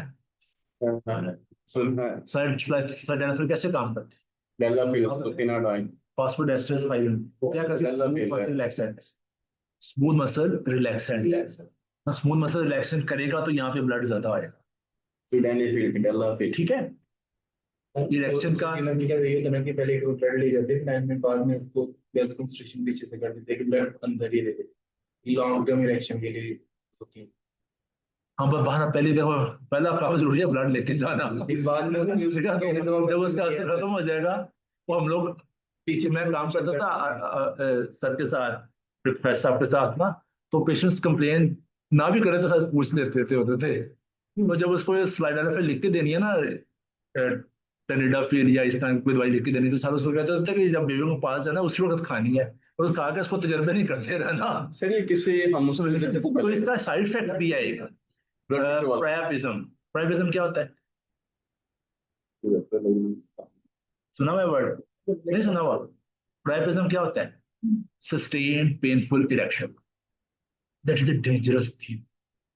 किसी बंदे की इरेक्शन ज्यादा देर तक रहे और वो पेनफुल हो, क्या नुकसान होगा? Definitely। वो बिल्कुल ही अंदर से उसकी जो नालियां वो टूट जाएंगी, डिस्ट्रॉय हो जाएंगी। इस वजह से फिर उसको क्या करना होता है? मैन्युअली इवैक्यूएट करना होता है। तो ब्लड को इवैक्यूएट यहाँ से करेंगे, उस पेशेंट को सर्जरी की कुटी में ले जाके यहाँ से ब्लड रिंजों से भर के निकाल के डिस्कार्ड करते होते हैं। ठीक है, तो प्रायपिज्म, उसकी प्रायपिज्म किस बीमारी की मैनिफेस्टेशन हो सकती है बताओ शाबाश? ये क्वेश्चन भी आया हुआ है इम्तिहान के अंदर, ये हम लोगों ने पढ़ा भी हुआ है। Sickle cell disease, sickle cell में याद है क्या होता था? ब्लड, जो सेल सारे आपस में जुड़ जाते हैं, सिकलिंग हो जाती है, ब्लड वेजल्स बंद हो जाती हैं। जब ब्लड वेसल बंद होगी, इधर ब्लड जमा हुआ हो तो क्या होगा? प्रायपिज्म उधर ही खड़ा रह गया। देखो उसको रिमूव करना जरूरी है, क्योंकि can lead to infertility, impotency. ठीक है, तो P for point, E for ejaculation. Point parasympathetic stimulation जो होती है, इरेक्शन करवाती है, और sympathetic stimulation S for shoot, ejaculation करवाती है। ये फार्मूला इस बुक में दिया हुआ है। इसमें और बड़े बड़े बड़े फार्मूला दिए हुए हैं, बड़े मजे के। इसमें इसमें एक ये बड़ा याद रखना, इरेक्शन के लिए पैरासिम्पैथेटिक सप्लाई जरूरी है। इस वजह से पैरासिम्पैथेटिक को यूज भी किया जाता है। जो बड़ी बहुत सारी एसएसआरआईज हैं, बहुत सारी जो एंटी डिप्रेसेंट्स हैं, वो क्या करती है? पैरासिम्पैथेटिक सप्लाई इंक्रीज करवाती है, इस वजह से वो इरेक्शन में यूज की जाती है। ठीक है, और आपकी सिंपैथेटिक को हमें रोक के रखनी, सिंपैथेटिक को इनहिबिट करेंगे ताकि अर्ली डिस्चार्ज ना हो। कुछ लोगों को मसला होता है ना कि अर्ली डिस्चार्ज हो जाता है, ठीक है, तो सिंपैथेटिक को इनहिबिट करते हैं, तो उससे क्या होगा? वो अर्ली इजेक्शन वाला मसला बेहतर हो जाएगा। ठीक है, अच्छा जी, इनको इन्होंने इसमें डिवाइड मोस्ट इफेक्टिव और वेरी इफेक्टिव। वेरी इफेक्टिव में मेट्रोक्सीप्रोजेस्टेरोन है, इंट्रामस्कुलर इंजेक्शन की सूरत में दिया जा सकता है। इंट्रामस्कुलर इंजेक्शन वो चबी वाला टीका, इसकी मशहूरी आती होती थी बहुत ज्यादा, टीवी पे आपने सुना हुआ होगा। ठीक है, इसका नुकसान भी वही चीज, क्योंकि प्रोजेस्टेरोन है, इसका साइड इफेक्ट इज ब्लीडिंग। फिर यही बार लगाएंगे बस 3 महीने में एक दफा, वर्क फॉर 3 मंथ्स। बड़ी फैंसी सी मशहूरी होती है, एक टीका लगवाने 3 महीने का सुकून पानी। इसी तरह की मशहूरी होने तो ऐसे ही करना है ना। नहीं, ट्रांसडर्मल पैच, ठीक है, ट्रांसडर्मल पैच मैंने आप लोगों को दिखा दिया। विजाइनल रिंग्स, विजाइनल रिंग्स के अंदर भी क्या होती है? ईस्ट्रोजन प्रोजेस्टेरोन होती है, वो भी मेन चीज वही है, ईस्ट्रोजन प्रोजेस्टेरोन की कंटिन्यूअस सप्लाई। कंटिन्यूअस सप्लाई, जब वो सप्लाई कंटिन्यूअस होगी तो क्या होगा? ओव्यूलेशन नहीं हो पाएगी, ओव्यूलेशन नहीं होगी तो प्रेगनेंसी नहीं होगी। ठीक है, इसका मसला वही, वजाइनल डिस्चार्ज में इजाफा होना, स्पॉटिंग, थ्रोम्बोएम्बोलिज्म। ओसीपी सबसे मशहूर, ठीक है, इनहिबिट्स एफएसएच-एलएच, ठीक है, suppressing ovulation, thicken cervical mucus. अच्छा जी, लेकिन नुकसान क्या है? Risk of ovarian and endometrial carcinoma. जो मैंने आपको कहा कि एस्ट्रोजन जब ज्यादा देर तक मिलती रहेगी तो एंडोमेट्रियम को क्या होगा? ज्यादा थिकन होगी, ज्यादा थिकन होगी तो उसके बाद में कैंसर में कन्वर्ट होने के इम्कान ज्यादा होंगे। ठीक है, painful menstruations can improve acne. ठीक है, requires daily compliance, breakthrough bleeding, thromboembolism. Thromboembolism मैंने आपको सिखा दिया, बहुत जरूरी। अबव 35 आपने गए, किसी को ओसीपीज देने हैं तो जरा सोच समझ के देने। हाइपरटेंशन, गर्ड, एंटीकोगुलेशन को स्टार्ट करा दें। नहीं, ये इंडिकेशन नहीं है। मतलब वारफरीन साथ, वारफरीन, ओसीपीज और क्या कहते हैं, इन दोनों का आपस में इंटरेक्शन है। ब्लड स्टेन इन्फेक्शन, एक दूसरे के असर को बढ़ाती काम करती है। Progesterone only mini pills spike का म्यूकस को थिक करेगी, उसकी वजह से होगा क्या कि उस पर अंदर कुछ नहीं पाएगा। सेफ विद ब्रेस्ट फीडिंग, उसी भी इसका मसला वही है सारा, डेली कंप्लायंस। गोली खाना ये नहीं याद रहा तो फिर जो है वो। अच्छा, लेस कंटिन्यूस जो मॉडरेटली इफेक्टिव है 75 to 95%, 90% तक, वो क्या है, मेल कॉन्डोम्स। कॉन्डोम्स का आपको पता ही है इसका। इसकी ना सवाल आता होता है कि वाई इट्स नॉट, ये कंट्रासेप्शन के अलावा और किस चीज के लिए जरूरी है? एसटीडी से एसटीडी से बचना चाहिए, ये एसटीडी से बचना। ठीक है, पुराने जमाने में लोग इसको यूज ही नहीं करते थे। क्यों नहीं यूज करते थे? पता वो नहीं। उनको, उनका कॉन्सेप्ट ये था कि ये तो उन लोगों के लिए है जो बाहर मुंह मारते हैं, जो सेलर्स के लिए बनाया गया था, शुरू किया था। सेलर्स, सेलर्स क्या होते हैं? बेचने वाला। नहीं जो वो सेलर है। वो समंदर के अंदर जो सेलर जो समंदर में जाते हैं, और समंदर में बंदा चला गया भाई, 3 3 महीने का उसने रहना है समंदर के अंदर, किस किस इलाके में जाना है ना, समंदर के रास्ते वो कहाँ कहाँ फिरता रहेगा। तो सेलर्स के लिए शुरू किया था, कॉन्डम्स की हिस्ट्री पढ़ना पता चलेगा। चाइना तो ये शुरू में बनाया गया था किसी वो इंटेस्टाइन की, इंटेस्टाइन से बनाया गया था। क्या सोचा उसकी यार। अच्छा, लेटेस्ट सीखता है तो only method that effectively protects against pregnancy and STD including HIV. HIV से प्रिवेंशन हो सकती है इसके साथ, ठीक है, लेकिन इसका नुकसान क्या हो सकता है? एलर्जी एंड स्पर्मिसाइड्स, क्योंकि इसके अंदर एक वो लिक्विड सा होता है ना, उससे भी एलर्जी हो सकती है।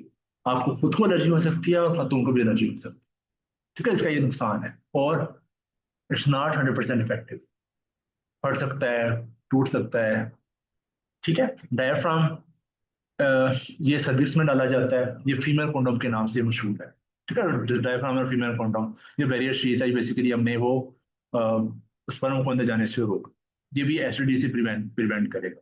मसला क्या है, इसको डायफ्राम को जाके फिट करवाना पड़ता है, जबकि इसको खुद लगाना पड़ता है, ठीक है। तो इनको यूज करना मुश्किल काम, ठीक है। Fertility awareness method, fertility awareness method से मैंने अभी आपको, नहीं नहीं नहीं, मैंने क्या कहा था कि कौन से डेज हैं, 10 to 20 डेज, यानी कि ये फर्स्ट डे ऑफ पीरियड है और ये दरम्यान में वो है।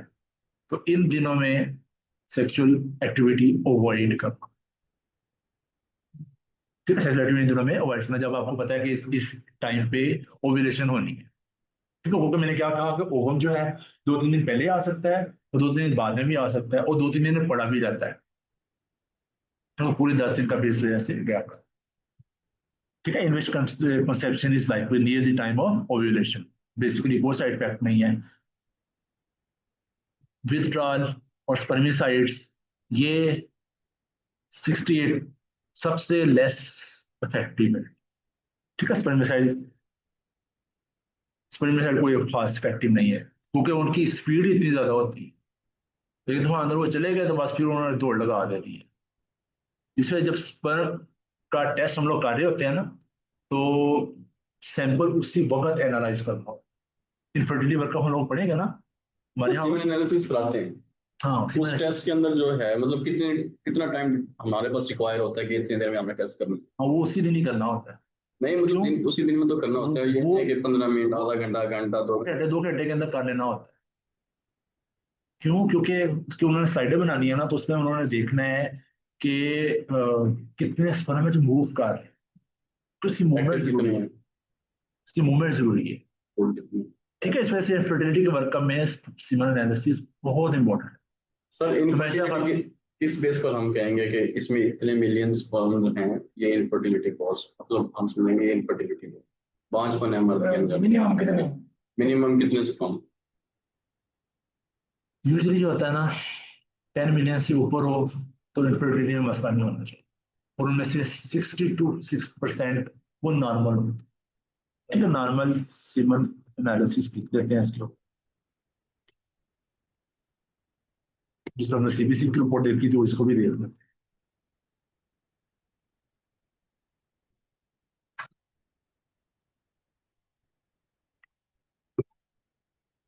ये देखो, फिजिकल एग्जामिनेशन में volume 4 ml, greyish white, biscuit है, ओपेक है, लिक्विफिकेशन टाइम 30 मिनट से भी निकालते होते हैं कि कितनी देर में लिक्विफाई हो गया, pH 8, और स्पर्म काउंट नॉर्मल इस 50 मिलियन पर ml से ज़्यादा होना चाहिए, 50 है इस बंदे का।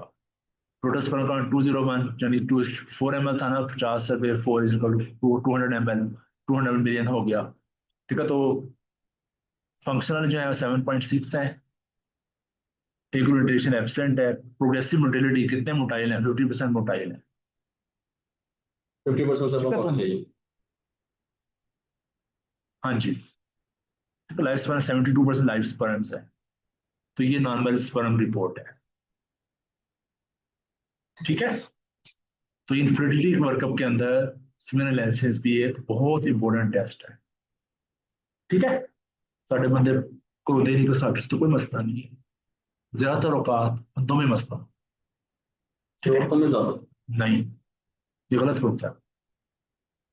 अच्छा जी, कंट्राइंडिकेशंस टू कॉमन कंट्रासेप्शंस क्या क्या हैं कि हम लोगों ने कब ये यूज नहीं करने, ईस्ट्रोजन कंटेनिंग हार्मोन्स कब नहीं यूज करने, जब प्रेगनेंसी हो चुकी हो, history of stroke, hypertension, DVT, pulmonary embolism, सारी मैंने बातें पहले बहुत बोल दी हुई हैं। ठीक है, CA breast, vaginal bleeding, endometrial carcinoma, कोई मेलिग्नेंसी, एलएफटी डिजीज, सारा हम लोग पहले पढ़ चुके हैं। और इसके अंदर ये एक चीज नहीं पढ़ी थी, मिग्रेन। जिस लड़की में हिस्ट्री ऑफ मिग्रेन, वो ओसीपी यूज नहीं करें। ठीक है, मिग्रेन लड़कियों में बड़ा कॉमन है। आप किसी ने ऐसी बंदी को जानती होंगी जिसको मिग्रेन होता हो। ठीक है, migraine is the contraindication to use of the OCPs. Why? क्योंकि उसके अंदर थ्रोम्बोएम्बोलिज्म होने का खतरा ज्यादा होता है। ठीक है, तो मिग्रेन का सवाल आता होता है बात का इम्तिहान, और स्मोकर भी। और smoking is not uncommon in Pakistan as well. किसी भी अच्छे कैफे पे आप चले जाए, बड़े कैफे पे, आपको कोई ना कोई बंदी मिल जाएगी सिगरेट पीते हुए। सर हॉस्पिटल में कल मैं जा रहा था ना, अंदर, कल मैं हॉस्पिटल में गया था, मेरे दोस्त की ड्यूटी थी, मैंने देखा अम्मा बाहर बैठ के सिगरेट पी रही थी, बाहर के बाहर बैठ के। हाँ, तुमने एक अम्मा को देखा, मैंने दो अम्मा को देखा, ऐसे ना सिर जोड़ के बैठ गया ने। अच्छा, वो सिगरेट एक ने लगाई है, दूसरी ने उन्हें दी कि मैंने भी लगा के दे, उसने दूसरी सिगरेट उससे लगवाई है। जैसे आप सिगरेट, एक चलती हुई सिगरेट से दूसरी सिगरेट लगाते हैं ना, आपको आता होगा तरीका। नहीं मैं और दूसरी अम्मा ने सिगरेट उस पर लगवाई है, एक मैंने भी ला के दे। It's quite common scene in hospitals as well. हुक्का तो कॉमनली पीती है ना खवातीन, जो गाँव की खवातीन है। तो मायरा हमने देखा, तो दीवार में सब होता है मसला इंसान को और शीशे में वो पता नहीं क्या क्या केमिकल्स होते हैं।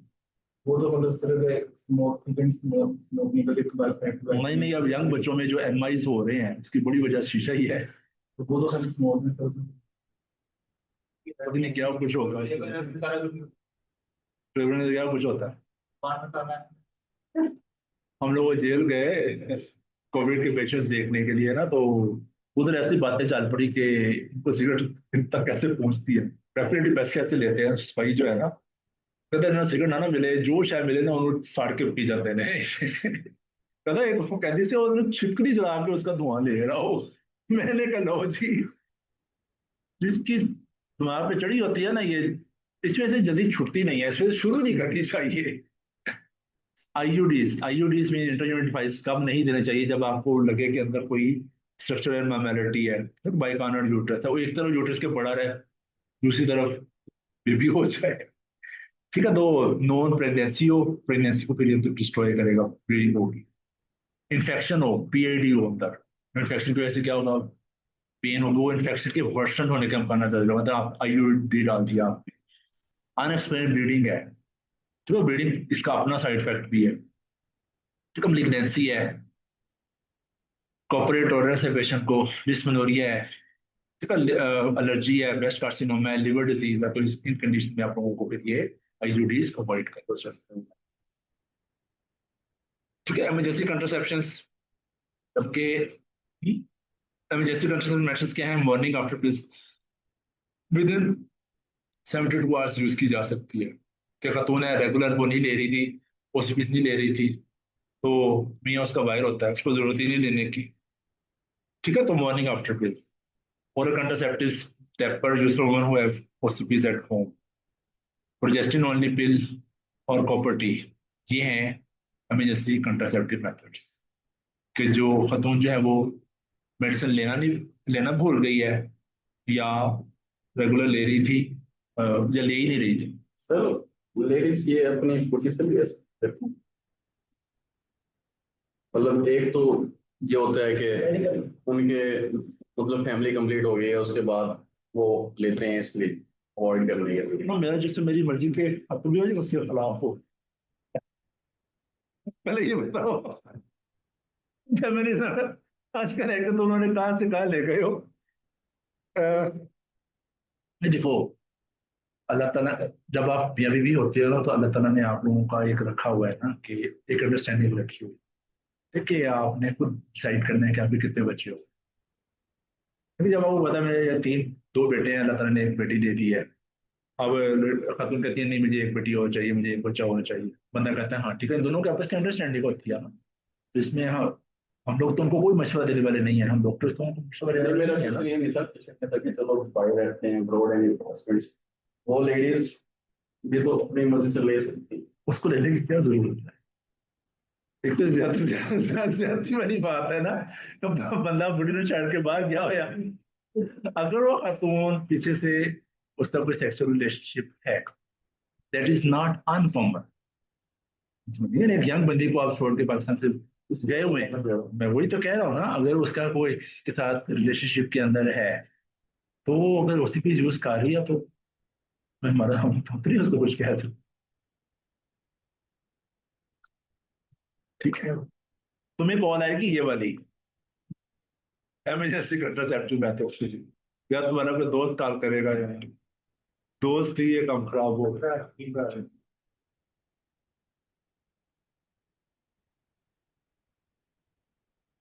हाँ तो ये आईयूडी दिया जा सकता है, ये और प्रोजेस्टिन ओनली पिल दी जा सकती है। तो आईयूडी सबसे बेहतर आंसर होगा इसमें।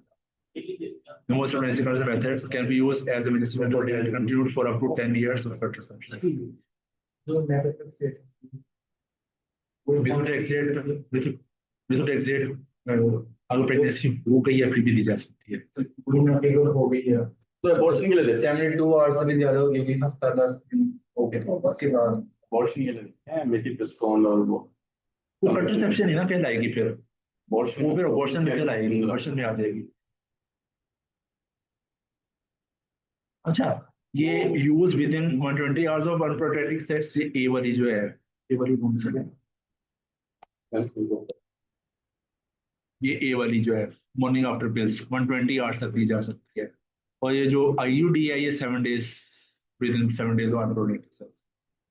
ठीक है, तो आईयूडी इसका बेहतर आंसर था। अगर 72 आवर्स के बाद कोई बंदा आया है तो मैंने मुझे कोई मशवरा दे तो आप उसको आईयूडी एडवाइस करेंगे। ठीक है,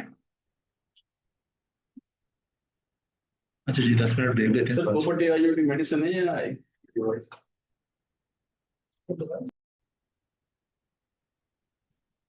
ओके, शुरू करते हैं एमेनोरिया।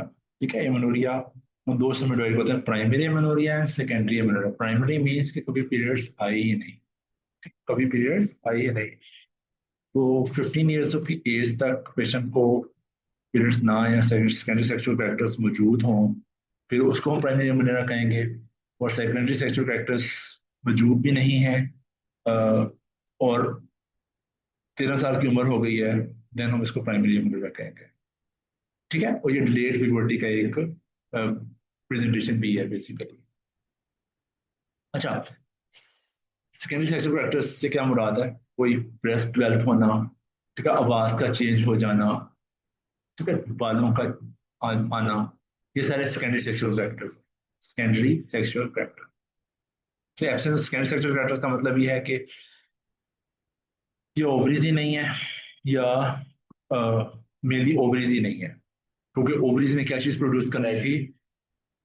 हमारे हार्मोन्स प्रोड्यूस करना, एस्ट्रोजन प्रोजेस्टेरोन प्रोड्यूस करना, तो वो आए नहीं, उसकी वजह से पेशेंट को वो मसला।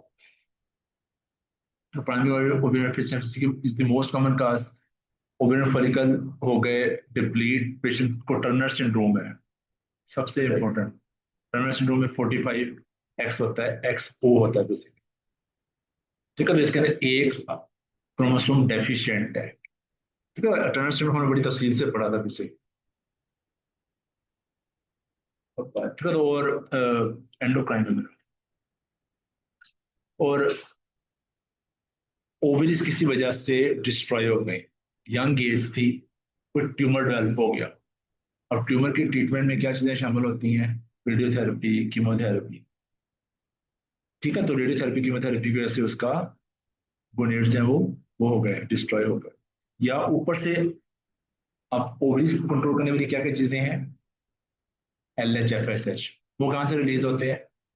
पिट्यूटरी से। पिट्यूटरी के ऊपर क्या है पड़ा हुआ? हाइपोथैलेमस से क्या आता है? Gonadotropin releasing hormone. तो GnRH, LH, FSH, नीचे से एस्ट्रोजन और प्रोजेस्टेरोन। ठीक है, अब ब्रेन में कोई मसला हो गया, ब्रेन में कोई इसका ट्यूमर था लड़की का, ट्यूमर की सर्जरी हुई, वो पिट्यूटरी डैमेज हो गया, उसको पिट्यूटरिज्म हो गया। ठीक है, अंडर नरिशमेंट, स्ट्रेस, हाइपोप्रोटीनिमिया, एक्सरसाइज। अब ये कहाँ पे यूज होता है एक्सरसाइज? जो बच्चे यंग एज में जिनको बहुत ज्यादा स्ट्रेनस एक्सरसाइज करवाई जाती है, लाइक बाइक एथलीट्स जो होती हैं यंग एज में, जो जिमनास्टिक्स करती हैं लड़कियां, उनकी हो सकता है प्यूबर्टी लेट हो जाए। वो इतनी ज्यादा एक्सरसाइज करती हैं कि वो ऊपर से जेनराची रिलीज नहीं होगा।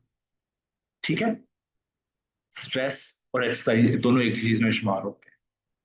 CNS ट्यूमर, वही मैंने आपको बताया कि प्रोलैक्टिन स्क्रीनिंग, पिट्यूटरी एडिनोमा और केनियल इरेडिएशन। तो ब्रेन के अंदर ट्यूमर होगा तो उसकी ट्रीटमेंट के लिए वो दिया जाएगा। कालमैन सिंड्रोम, कालमैन सिंड्रोम का क्वेश्चन आप लोगों को आएगा कि एक खातून है, उसको सूंघने में इश्यू है, साथ उसको पीरियड्स नहीं आए, तो क्या डायग्नोसिस? तो इसके साथ वर्ड क्या याद रखना आपको ने? एनओस्मिया। एनओस्मिया मीन्स सूंघने में मसला। और बड़ी important cause is constitutional delay. Constitutional delay से क्या मुराद है? तो थोड़ा वेट करो, 15-16 साल है, ठीक है एज, कोई मसला नहीं।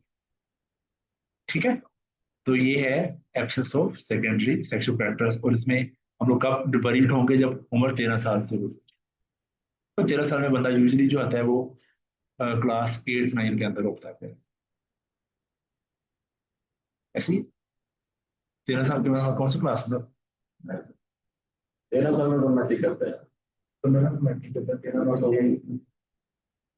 अच्छा जी, reason of secondary sexual characters, secondary characters मौजूद हैं, उसके होते हुए आपको पेशेंट को मसला हुआ, तो इसका मतलब है कि नीचे से कोई ऐसा मसला हुआ कि उसकी यूट्रस डेवलप नहीं हो पाई, यूट्रस डेवलप, या जो हार्मोन्स है उन्होंने जहां पे एक्ट करना था वो नहीं एक्ट कर पा रहे। तो यूट्रस डेवलप कब नहीं हुई? मिलेनियम एजेनेसिस हो गई। उसकी वजह से होगा कि वजाना भी डेवलप नहीं होगी और यूट्रस भी डेवलप नहीं होगी। तो यूट्रस ही नहीं होगी तो पीरियड्स कहाँ से आनी? बाकी सारी चीजें मौजूद होंगी, ब्रेस्ट डेवलपमेंट भी है, हेयर डिस्ट्रीब्यूशन भी ठीक है, तो उसका मसला तो नहीं है। ठीक है, इम्परफोरेट हाइमन, इसका क्वेश्चन आता होता है इम्तिहान के अंदर कि एक लड़की है, अब प्रेजेंट हुई है एब्डोमिनल पेन के साथ, तो उसकी माँ से पूछा गया कि क्या इशू है, कि इसको कभी पीरियड्स नहीं आए, हिस्ट्री में कर रहे हो, क्योंकि हिस्ट्री का इंपॉर्टेंट पार्ट होता है, उसकी हिस्ट्री अपना लेनी होती है गायनी। हर लड़की से अपने हाथ से अपनी गायनिकोलॉजिकल हिस्ट्री लेनी होती है। ठीक है, तो इम्परफेक्ट हाइमन, हाइमन रप्चर ही नहीं हुआ कभी, तो उसकी वजह से हुआ क्या? पीरियड शुरू हुए हुए लेकिन वो अंदर ही ब्लड इकट्ठा होता रहता है। अंदर ब्लड इकट्ठा होने की वजह से क्या होगा? वो नीचे मैस प्रोड्यूस होगा। ठीक है, उसका छोटा सा ऑपरेशन हाइमन में हल्का सा काट देंगे, वो ब्लीडिंग हो जाएगी, तो वो मैस भी ठीक हो जाएगा और फिर वो भी बेहतर हो जाएगी। हेमेटोकॉल हॉस्पिटल। हाँ, इसको ये कह सकते हैं। एंड्रोजन सेंसिटिविटी, तो एंड्रोजन सेंसिटिविटी कम चांसेस हैं इसके अंदर होगा कि पेशेंट जो है वो, उसको प्यूबिक हेयर भी नहीं होंगे, क्योंकि जो हमारे हार्मोन्स हैं उन्होंने जिस जिस एरिया पे जाके काम करना है वो एरियाज काम नहीं कर रहे हो। ठीक है, तो इस वजह से लैक ऑफ हेयर भी हो सकता है इम्यूनोरिया के साथ।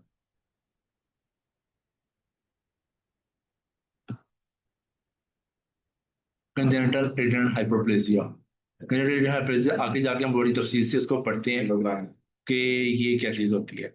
एड्रिनल ग्लैंड कहाँ पे होता है? एड्रिनल ग्लैंड कहाँ पे होता है? शाबाश। उसके कितने पार्ट्स होते हैं? दो पार्ट्स होते हैं, कॉर्टेक्स एंड मेडुला। ठीक है। अच्छा जी, फिजिकल एग्जामिनेशन में हम लोगों ने क्या देखना है कि पेशेंट की देखना है कि डेवलपमेंट कैसी हुई है, डेंटल एग्जामिनेशन कैसा है, एंड्रोजन एक्सेस तो नहीं है उसको, और साइंस ऑफ टर्नर सिंड्रोम तो नहीं है। तो टर्नर सिंड्रोम क्या चीजें होती थी उसके अंदर? कॉन्ट्रैक्शन ऑफ एओर्टा थी, हाइट छोटी होती है खातून की,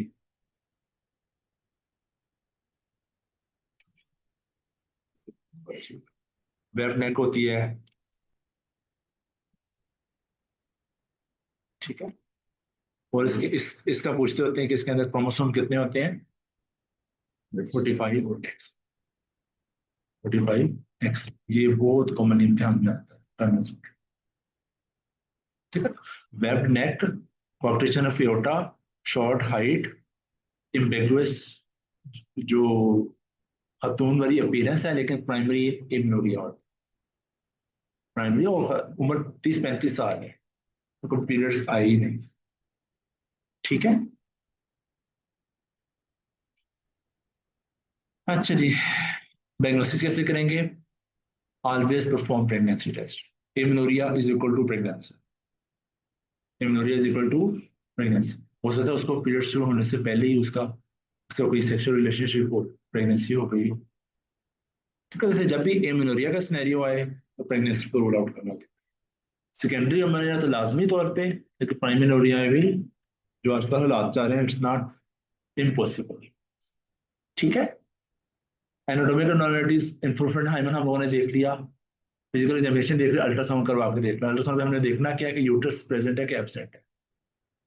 ठीक है। यूट्रस एब्सेंट है तो इसका मतलब है कि वो लड़की है ही नहीं, उसके अंदर कैरियोटाइपिंग 46 XX आ रहा है, ओ सॉरी XY आ रहा है। XY किसमें होता है? मेल में। हमने सुना है ना कि खातून बंदा बन गई, सुना हुआ है ना? जैसे बंदा था वो खातून बन गया, वो इसी तरह के केसेस होते हैं। कैरियोटाइप के तौर पे मेल था, उसकी फिजिकल अपीयरेंस थी, वो एंड्रोजन सेंसिटिविटी थी, जो हार्मोन से जिस एरिया पे जाके काम करना था वो वहां पे वो काम नहीं कर पा रहे। ठीक है। अगर यूट्रस प्रेजेंट है तो फिर एल एच एफ एस लगवाना है। एफ एस एच रेज है तो प्राइमरी ओवेरियन सफिशिएंसी। क्यों? ओवरीज ने प्रोड्यूस करना था ईस्ट्रोजन प्रोजेस्टेरोन, जब वो प्रोड्यूस नहीं करेगा तो ऊपर से पिट्यूटरी कहेगा निकालो, तो उससे एफ एस एच ज्यादा रिलीज करेगा। ठीक है। इस पेशेंट में भी आपको टर्नर सिंड्रोम के लिए देख लेना चाहिए। यूट्रस प्रेजेंट है, नॉर्मल है, और एफ एस एच भी डिक्रीज है, इसका मतलब है कि ब्रेन की तरफ से मसला आ रहा है, सेंट्रल हाइपोगोनाइडिज्म है। ब्रेन में मसले से क्या मुराद है? या पिट्यूटरी नहीं है या हाइपोथैलेमस नहीं है। पिट्यूटरी ना होने की क्या रीजन हो सकती है? हाइपोथैलेमस ना होने की क्या रीजन हो सकती है? वहां पे ट्यूमर हुआ था, ट्यूमर की ट्रीटमेंट हुई है, वहां पे रेडिएशन दी गई, या अ, वो सर्जरी हो गई इस पेशेंट की, ट्यूमर को निकाल दिया गया पिट्यूटरी, तो ऊपर से हमने कार्मेल सिंड्रोम पढ़ा हम लोग। ठीक है। साइंस ऑफ हाइपर एंड्रोजिज्म, एंड्रोजिज्म क्या चीज हो सकते हैं कि बंदों की जैसी दिखती है, छोटी सी है, उम्र इसकी 11 साल है, और कद इसका 5 फुट है। क्या हुआ? टेस्टोस्टेरोन बहुत ज्यादा में आ गया। ठीक है। तो एंड्रोजन न्यूप्लाज्म के तौर पे देखना चाहिए उसकी, कहाँ से रिलीज होगा ये? एड्रिनल का ट्यूमर होगा, ओविस का ट्यूमर होगा, ब्रेन का ट्यूमर होगा। तो उस ट्यूमर को पहले ढूंढना है हम, तो टेस्टोस्टेरोन, डिहाइड्रोएपिड्रोस्टेरोन इनका लेवल करवा सकते हैं। हाइपरटेंसिव पेशेंट है तो हम लोग कंजेंटल फिजिकली देखते हैं, CH आगे जाके हम बड़ी तफसील से पढ़ते हैं। ठीक है। तो ये पूरी दुनिया है टेस्टों की, तो सिंपल नहीं है ये। तो सबसे कॉमन काज कंसिडर डिले होती है, कुछ दिन अभी ओवर वेट का, और इम्परफोरेट हाइम, दो क्वाइट कॉमन क्वेश्चन आते थे। आप लोगों को प्राइमरी इनफर्टिलिटी, प्राइमरी, ये सारी बातें इनफर्टिलिटी में भी काम है, क्योंकि यही बातें जिस लड़कियों को पीरियड्स ही नहीं आए वो भी उसमें इनफर्टिलिटी चक्कर भी उसी के अंदर ही होगा डेफिनेट। यूट्रस ही नहीं है तो इनफर्टिलिटी कहाँ से होगा, कहाँ से होगा? ठीक है। ऊपर से L H F S H ही नहीं आ रहे तो कैसे प्रेगनेंसी मेंटेन हो? तो ये सारा वर्कअप आपको इनफर्टिलिटी में भी काम है। ठीक है। मैनेज कैसे करना है, वो ट्रीट अंडरलाइन कॉस्ट को ट्रीट करना है। अगर हाइपोकॉन्स्टिट्यूटेड है तो इंतजार करें, हाइपोगोनाडिज्म है, हार्मोन रिप्लेसमेंट थेरेपी, तो बाहर से उसको हार्मोन रिप्लेस करना शुरू करना, अंदर हार्मोन नहीं बन रहा है तो बाहर से लेना शुरू कर दो। फिर मैंने आप लोगों से क्वेश्चन पूछा था कौन सा खिलाड़ी है जो जिसको हार्मोन रिप्लेसमेंट मिलती है, मेसी, सुना हुआ है? मेसी को बड़ा अर्सा वो इस टेस्टोस्टेरोन की टीका लगाता रहा क्योंकि अंदर से उसको वो था, कमी थी। एनाटॉमिक सर्जिकल इंटरवेंशन करके उसको ट्रीट कर दी, करेक्ट कर दिया जाए।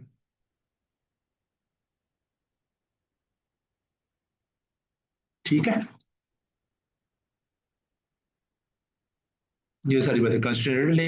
हाइपोगोनाडोट्रोफिक, हाइपोगोनाडोट्रोफिक से क्या मुराद है? हाइपोगोनाडोट्रोफिक से मुराद है ऊपर से गोनाडोट्रोपिन रिलीजिंग हार्मोन नहीं आ रहा। ठीक है, हाइपर से क्या मुराद है? ऊपर से ज्यादा आ रहा है, नीचे से ओवरीज के अंदर मसला है, ओवरीज फेल हो गई है, प्राइमरी ओवेरियन फेलियर हो गया है, क्योंकि नीचे से ओवरीज प्रोड्यूस नहीं करने से तो ऊपर से ज्यादा आएगा। इसको कहते हैं हाइपर गोनाडोट्रोपिक हाइपोगोनाडिज्म। बड़ी अर्से तक बंदे का ये कॉन्सेप्ट नहीं मान रहा होता कि हाइपोगोनाडोट्रोपिक हाइपोगोनाडिज्म से क्या क्या क्या चीज होती है। हाइपोगोनाडोट्रोपिक का मतलब यह है कि ऊपर से ये वाला हार्मोन नहीं आता, और ये वाला हार्मोन कहाँ से रिलीज होता है? हाइपोथैलेमस से। ठीक है, और अगर ये तो आ रहा है नीचे से, ओवरीज रिस्पॉन्ड नहीं कर रहे, इसका मतलब ओवरीज के अंदर मसला। ठीक है,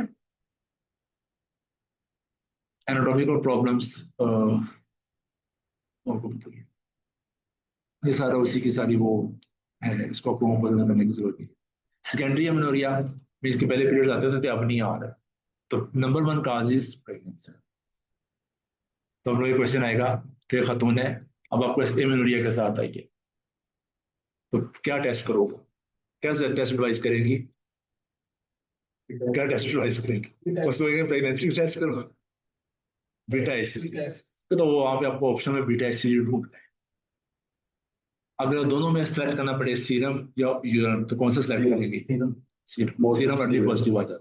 ठीक है, सीरम अर्ली पॉजिटिव आ जाता है। ठीक है, ओबेसिटी, ओबेसिटी की वजह से भी सेकेंडरी एमेनोरिया हो जाता है भाई। किसी भी गायनेकोलॉजिस्ट के पास चले जाओ ना, उसका पहला जोर पता क्या होता है? अपना वजन काट कर। सुना हुआ है ना, किसी भी गायनेकोलॉजिस्ट के पास चला, पहली एडवाइस उनकी जो होती है, पतली सी लड़कियों भी कहेंगे अपना वजन कम करो, वो कहेगी मैं वो लड़की ना काट करा। बेटा क्यों? क्योंकि आपकी ये जो फैट है ये एक्स्ट्रा हार्मोन्स बना रही है। फैट के अंदर जो एंजाइम है वो एक्स्ट्रा एरोमेटेज जो है वो, पहले कॉन्सेप्ट होता था कि सिर्फ हमारे ग्लैंड्स हार्मोन्स बनाते हैं, अब कॉन्सेप्ट ये है कि हमारी जो एक्स्ट्रा फैट है ये भी हार्मोन्स बना रही है। ठीक है, तो best can lead to secondary amenorrhoea.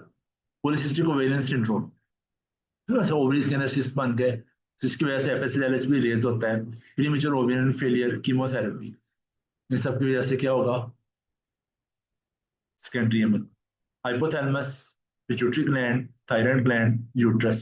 Hypothalamus वही बेचारे को वहां पे प्रेगनेंसी पड़ी हुई है, exercise, stress, nutrition. Anorexia nervosa और उसका कॉन्सेप्ट है आप लोगों को, दो टर्म्स होती हैं, एक बुलिमिया नर्वोसा होता है, एक एनोरेक्सिया नर्वोसा होता है। दोनों में क्या फर्क है? एनोरेक्सिया नर्वोसा क्या होता है? पेशेंट जो खाना खाता ही नहीं है, वो जब भी शीशे का खड़ा होता है तो उसका ना मैं मोटा हूँ, वो खाना खाती ही नहीं है, उसकी वजह से क्या होता है कि उसके पीरियड्स बंद हो जाते हैं, सेकेंडरी एमेनोरिया। ठीक है, बुलिमिया नर्वोसा क्या होता है?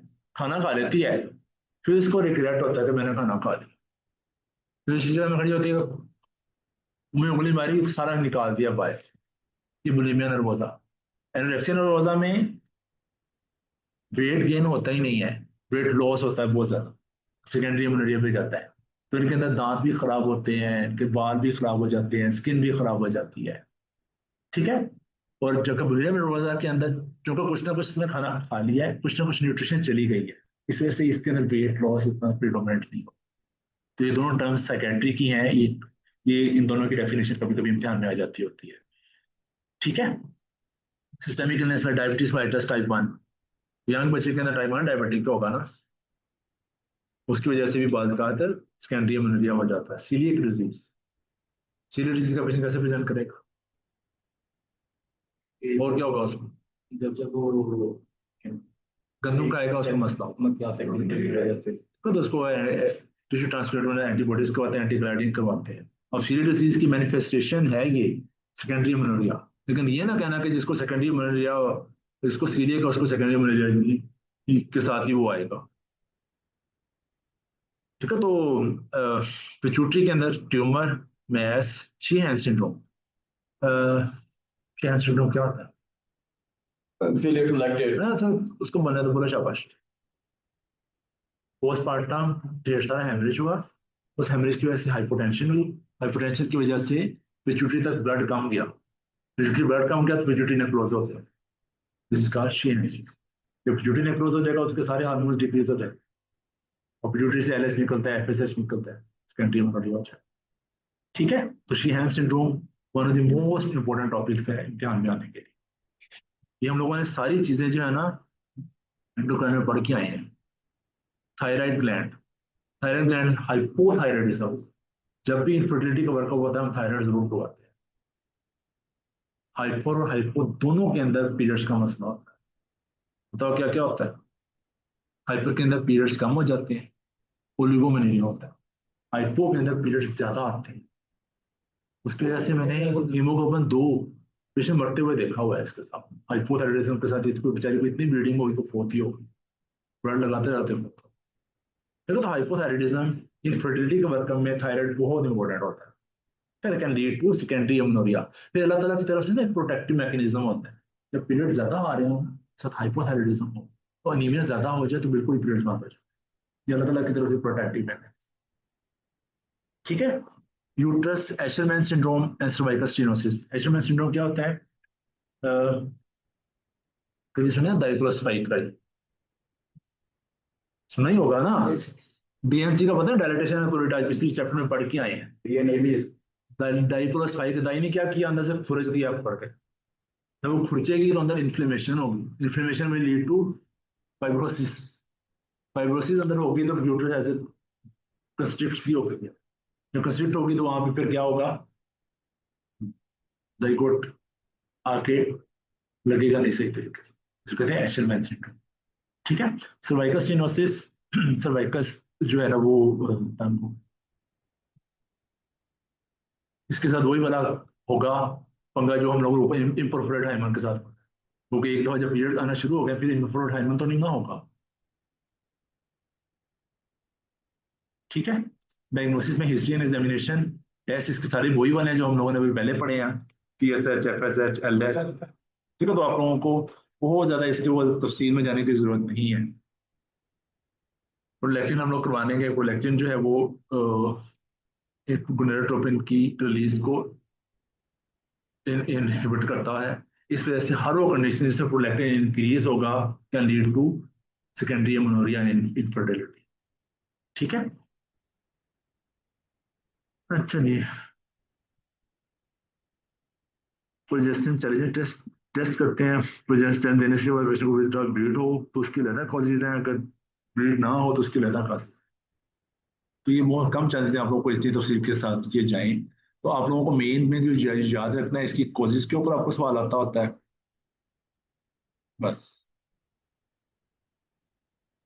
बाकी science of hyperglycaemia, sugar patient की चेक तालीम होगी। टाइप 1 डायबिटिक है तो उसके अंदर सेकेंडरी इनफर्टिलिटी हो जाएगी सेकेंडरी अमेनोरिया की वजह से। विजुअलाइजेशन, विजुअलाइजेशन क्या चीज होती है? दो टर्म्स होती हैं, एक होती है हिस्टुटिज्म, एक होता है विजुअलाइजेशन। दोनों में क्या फर्क है? मैंने भी सिखाया था आपको। सर बहुत ज्यादा होते हैं। हिस्टुटिज्म में सिर्फ बाल ज्यादा और विजुअलाइजेशन में क्या है, बाल के साथ आवाज भी बदल जैसी हो गई है, क्लेटोरस भी बड़ा हो गया, क्लेटोरस में गैली हो गई है और आवाज भारी हो गई है। ठीक है, तो इसका मतलब है कि बॉडी में टेस्टोस्टेरोन ज्यादा आ रहे हैं। ठीक है, इसमें फिर डायहाइड्रोएंड्रोस्टिन उसका लेवल करवा सकते हैं, 7 टाइप प्रोजेस्टेरोन लेवल। ठीक है, पॉलीसिस्टिक ओवेरियन सिंड्रोम पे लेदा से टेस्ट एड्रिनल हाइपोप्लेजिया के लिए, कुशन सिंड्रोम के लिए, ठीक है, और ओवेरियन और एड्रिनल ट्यूमर्स के लिए।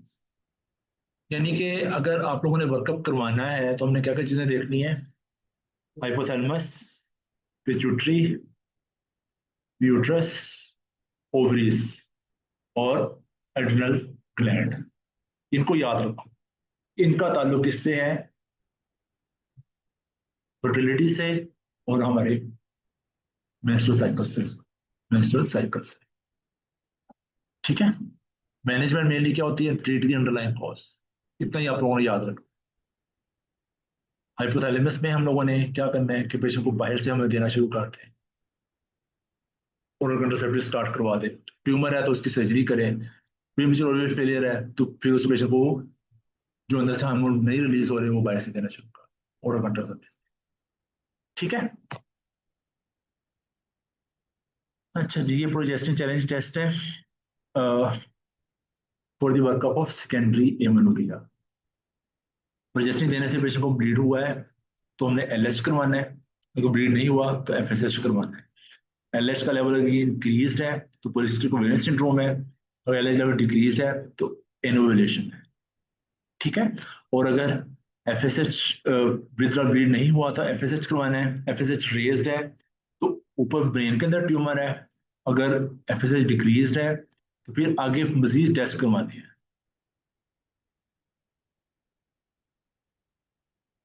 ठीक है। तो ये जरा हायर लेवल पे आप लोगों से पूछा जाता होता है। कम चांसेस हैं कि आप लोगों को इस स्टेज के ऊपर पूरा ये दे के आपसे पूछेगा क्या चीज हो सकती है, ठीक है। इसके अंदर जो याद करने वाली आप लोगों के लेवल पे चीज है ना, वो यही चीज है कि जब आप लोगों को इतना याद हो गया कि मैंने हाइपोथैलेमस से देखना है कि जीएनएच आरएच आ रहा है या हाइपोथैलेमस से निकल रहा है, ठीक है। इसने आके पिट्यूटरी से क्या चीज रिलीज करवाई है? एलएचएफएसएच, और इस एलएचएफएसएच ने नीचे से जाके ओवरी से ईस्ट्रोजन और प्रोजेस्टेरोन रिलीज किया, ठीक है। आप लोगों ने इतना याद रखो। कहते हैं डिस्मेनोरिया। अब डिस्मेनोरिया भी प्राइमरी एंड सेकेंडरी हो सकता है। प्राइमरी मीन्स के अंडरलाइन को कॉज नहीं है, खाम खा दर्द होती है, जो पीरियड्स दर्द होती है, ठीक है। तो ज्यादातर इसकी कॉज क्या होती है? यूट्रस के अंदर ब्लड वेसल्स का कंस्ट्रिक्ट करना, ठीक है। menstrual pain associated with ovulatory cycles in the absence of any pathology is called primary dysmenorrhea, ठीक है। इसके अंदर रोल है प्रोस्टाग्लैंडिन का। अब प्रोस्टाग्लैंडिन को इनहिबिट करने वाली किसी दवाई का नाम बताओ। एनासिड, शाबाश, इंडोमिथासिन। इस वजह से हमारी जो ये जो गायनी की प्रैक्टिस है ना, उसके अंदर बड़ी कॉमन ये एक सिम्टम है डिस्मेनोरिया, में पीरियड्स आते हैं तो बड़ी दर्द होती है, फिर तो उसकी ट्रीटमेंट में इंडोमिथासिन कोई चीजें दे रहे होते हैं, ठीक है। Present low midline spasmodic pain, cramps, as such कोई पैथोलॉजिकल एग्जामिनेशन पे कोई फाइंडिंग नहीं मिली। तो बात का इतनी ज्यादा तबीयत खराब होती है कि नोजिया, डायरिया, हेडेक और फ्लशिंग भी हो सकती है, ठीक है। कई दफा लड़कियां बेचारी इमरजेंसी में प्रेजेंट करती हैं इसके साथ। हमने जो पल्स भी ठीक है, ब्लड प्रेशर भी ठीक है, तो हमने उनको फंक्शनल बना के साइड पे लटाया हुआ होता है, फिर उनको फीमेल डॉक्टर को भेजते होते हैं कि जाके से पूछो पीरियड्स तो नहीं आए। बड़ी दफा ये डायग्नोसिस वहां पे बनता है प्राइमरी डिस्मेनोरिया का, ठीक है। तो सारा कुछ ठीक है, शुगर भी ठीक है, लेकिन पेशेंट की तबीयत सही नहीं है, ठीक है। ट्रीटमेंट में NSAIDs, topical heat therapy and, और बहुत ही ज्यादा तबीयत खराब होती है देन कंबाइंड ओरल कंट्रासेप्शन। तो सिंपल एनएसएड्स ही ट्राई करने चाहिए इनिशियली, क्योंकि ओसीपीज के अपने पे बहुत ज्यादा नुकसान होता है। अब यंग यंग लड़की है, सिंपल डिस्मेनोरिया के साथ आई है, आप उसको ओसीपी प्रिस्क्राइब करेंगे तो आपका सर फंडने पे आएगा कि आपने बच्चे रोकने वाली दवाई मुझे क्यों दी है। लोगों का एक क्वेश्चन होता है डेफिनेटली कि आपने बच्चे रोकने वाली मुझे क्यों दी, ठीक है। सेकेंडरी डिस्मेनोरिया, सेकेंडरी डिस्मेनोरिया का मतलब यह है कि अंदर कोई चीज पड़ी हुई है। अंदर कोई चीज, क्या क्या चीजें हो सकती हैं? वहां पे एंडोमेट्रोसिस है, एडिनोमायोसिस है, फाइब्रॉइड है, एडिशंस है, या इन्फेक्शन हुआ हुआ है, ठीक है। अब दो टर्म्स होते हैं, एक होती है एंडोमेट्रोसिस और होती है एडिनोमायोसिस। ये दोनों दोनों का फर्क इम्तिहान में आता होता है बाजू का। ठीक है। अच्छा, ये है यूट्रस। यूट्रस की अंदर वाली लाइनिंग को हम क्या कहते हैं? एंडोमेट्रियम। पता ना इस बात का सबको? ये एंडोमेट्रियम निकल के इस मसल के अंदर चली जाए, इसको हम कहते हैं एंडोमेट्रियोसिस। इसको क्या कहेंगे? एंडोमेट्रियोसिस। अब यही एंडोमेट्रियम के अंदर वाली लेयर निकल के बाहर किसी जगह फिट हो जाए जाके, ओवरीज के अंदर चली गई है, फेलोपियन ट्यूब में बैठी हुई है, पेल्विस के अंदर है, लंग्स तक पहुंची हुई है, पेरिटोनियम में पहुंची हुई है, एब्डोमेन में पहुंची हुई है, इसको क्या कहते हैं? Sorry, endometriosis. और ये मसल के अंदर एडिनोमायोसिस, मैं उन्होंने उल्टा बोला है सॉरी। जो ग्लैंड है मसल के अंदर चले गए adenomyosis. Adeno adeno means gland, myosis mean muscles के अंदर चले गए। सॉरी, जो पहले मैंने बोला था मैंने गलत बोला है। ठीक है, adeno means gland, myosis means muscles के अंदर चले गए। तो ग्लैंड मसल्स के अंदर चलेगा एडिनोमायोसिस, और वही एंडोमेट्रियल टिश्यू आपकी ओवरीज के अंदर पहुंचा हुआ है, ट्यूब में पहुंचा हुआ है, पेरिटोनियम में पहुंचा हुआ है, लंग्स में पहुंचा हुआ है, दैट इज एंडोमेट्रियोसिस। बड़ी बड़ी बीमारी। एक यंग लड़की आती होती है चेक करवाने के लिए, उसको साथ मोटाराइटिस भी है, उसको एंडोमेट्रियोसिस भी था, उसकी वजह से उसकी हिस्टेक्टमी करनी पड़ गई। हिस्टेक्टमी के साथ फिर बायलेटरल ट्यूबल यानी कि सर्पिन जो फ्रैक्टमी सारा कुछ करना पड़ा। ठीक है, तो एडिनोमायोसिस और एंडोमेट्रियोसिस की डेफिनेशन आप लोगों को आती होती है। एंडोमेट्रियम यूट्रस के मसल्स के अंदर घुसी हुई है तो क्या कहलाती है? एडिनोमायोसिस। और एंडोमेट्रियल ग्लैंड्स यूट्रस से बाहर निकल के किसी और जगह पे चले गए तो क्या कहलाते हैं? एंडोमेट्रियोसिस। एंडोमेट्रियोसिस। ठीक है, ये इन दोनों का फर्क है। Endometriosis means endometrial glands outside the uterus, और एडिनोमायोसिस मींस मायोमेट्रियम के मसल्स लेयर्स के अंदर हुई है। ठीक है, दोनों के अंदर पेशेंट को डिस्पिरोनिया होगा, मेनोरेजिया हो सकता है। ठीक है। अच्छा, एंडोमेट्रियोसिस के डायग्नोसिस के लिए बाज़ औक़ात क्या करते होते हैं? एंडोस्कोपी करते होते हैं। अ,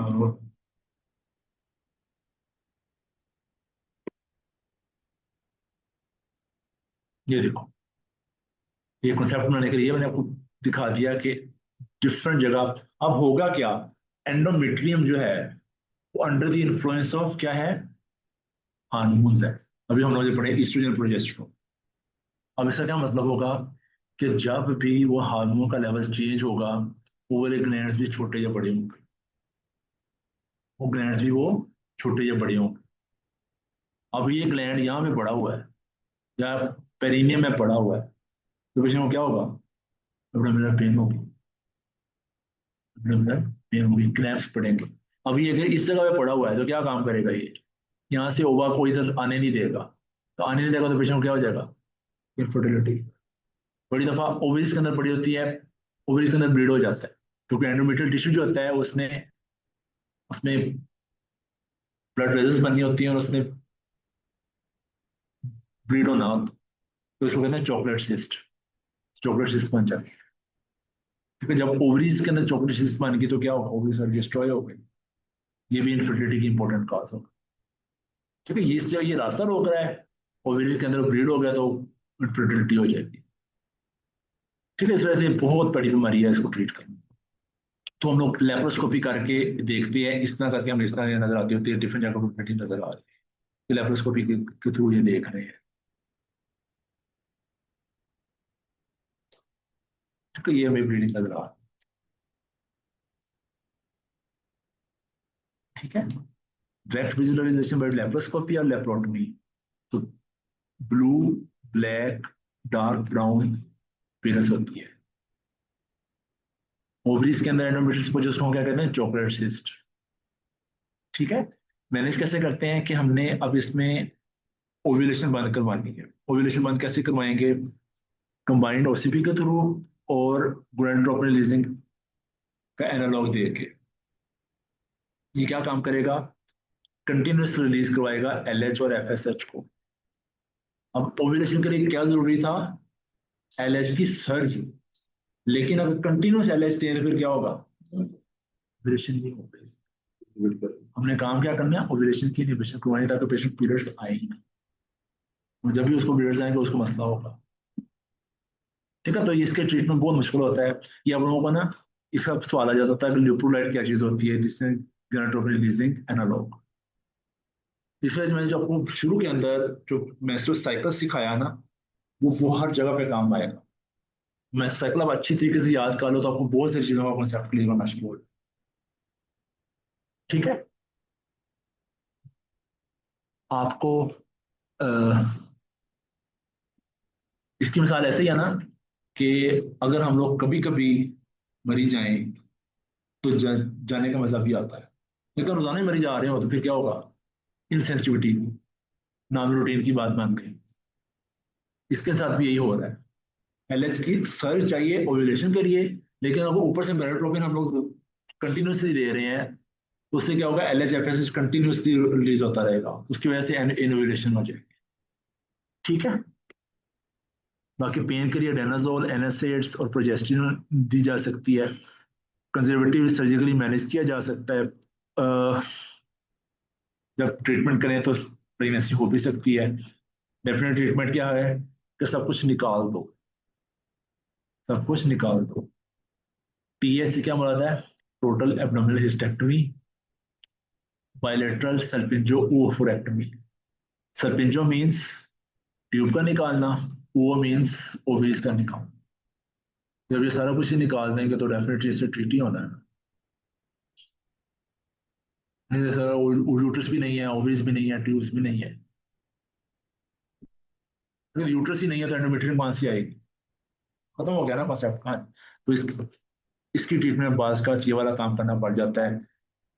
डिजीज तो टोटली क्योर हो गई, लेकिन अगर बच्चा कोई नहीं है तो फिर बेबी कभी नहीं होगा। ठीक है, कॉम्प्लिकेशंस मेनली इस वजह से इनफर्टिलिटी की मेन कॉम्प्लिकेशन।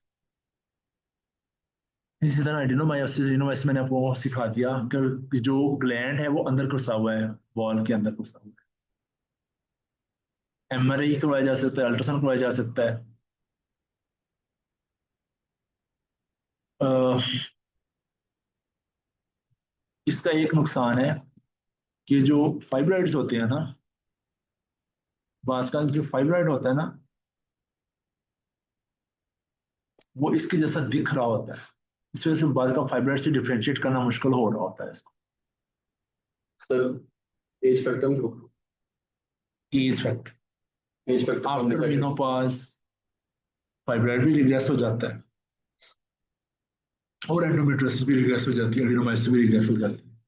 तो मेनोपॉज के बाद पीरियड्स तो आने नहीं है, मेटाबॉलिक में under the influence of hormone रहना ही नहीं है। ठीक है, तो फाइब्रॉइड के आगे हम लोग फाइब्रॉइड पढ़ेंगे। फाइब्रॉइड की डिफरेंट टाइप्स होती हैं ये वाली। तो ये भी मसल्स के अंदर ही है ना, यूटरस की जो मसल लेयर है उसके अंदर ही पड़ा हुआ है। ठीक है, तो इसकी ट्रीटमेंट में हम लोग को फार्माकोलॉजी ट्रीटमेंट हम लोग पेशेंट को क्या देंगे, एनासिड्स देंगे और ओसीपीज दे सकते हैं। हमारे गायनेकोलॉजिस्ट की ना सबसे ज्यादा प्रैक्टिस तीन दवाइयों पे चल रही होती है। एक ग्लूकोफेज, एक ये पेन किलर हमारी ट्रांजामीन। ये ट्रांजामीन एज ए पेन किलर भी काम करती है और पीरियड्स के फ्लो को भी कम करती है। और तीसरी ओसीपीज।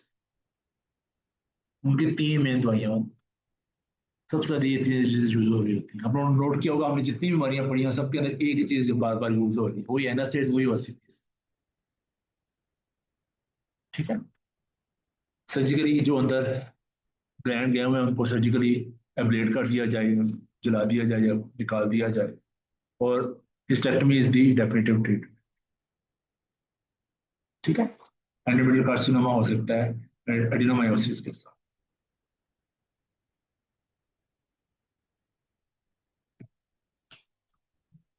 अच्छा जी, ये कौन सा टॉपिक था, सेकेंडरी सेकेंडरी डिस्मेनोरिया, क्योंकि एब्डोमिनल पेन हो रही है, साथ ब्लीडिंग है। ये किस चीज का फीचर था, एक टोपिक प्रेगनेंसी का। इस वजह से टोपिक प्रेगनेंसी को ब्लॉक कर होगा। Lower abdomen. ठीक है, पेशेंट कहती है मैं पहले पीरियड्स ठीक आते थे लेकिन इस दफा बड़े बुरे तरीके से आए हैं।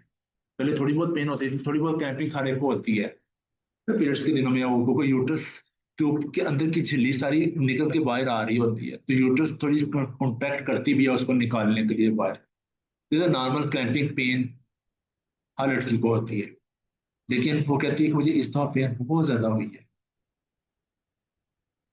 ठीक है, मैरिड भी है, तो साथ आपने ये बीटा एसजी करवा लेना है, क्यों? देखने के लिए एक्टोपिक प्रेगनेंसी तो नहीं, क्योंकि उसकी भी यही थी ना, पीवी ब्लीड हुआ है, एब्डोमिनल पेन है। और अगर एक्टोपिक प्रेगनेंसी रप्चर हो जाए तो फिर पेशेंट को एक्स्ट्रा सिम्टम क्या आती है? सिम्टम नहीं, एक्स्ट्रा साइन क्या होता है? ब्लड हो शॉक में जाएगा, शाबाश। तो मैंने क्या याद करवाया था उसकी फर्स्ट स्टेज कि हर वो पेशेंट जो अनएक्सप्लेन शॉक के साथ है, क्या सोचना है? रप्चर। ठीक है, पेल्विक एग्जाम करके देखना है, यूट्रिन साइज, टेंडरनेस, कंसिस्टेंसी, ओपीएडी के लिए देखना सारा, CBC for infection, urine combination for UTI, chlamydia, gonococcal STD सबसे कॉमन काज होती है पीआईडी के लिए। अल्ट्रासाउंड देखना हम लोगों ने एंडोमेट्रियम के लिए, क्योंकि एंडोमेट्रियम जो है वो, एंडोमेट्रोसिस जो है वो, मैंने कहा कि लंग्स के अंदर भी हमने देखी हुई है, लंग्स तक पहुंची हुई है, रास्ता पता नहीं समझ नहीं लगा हमें।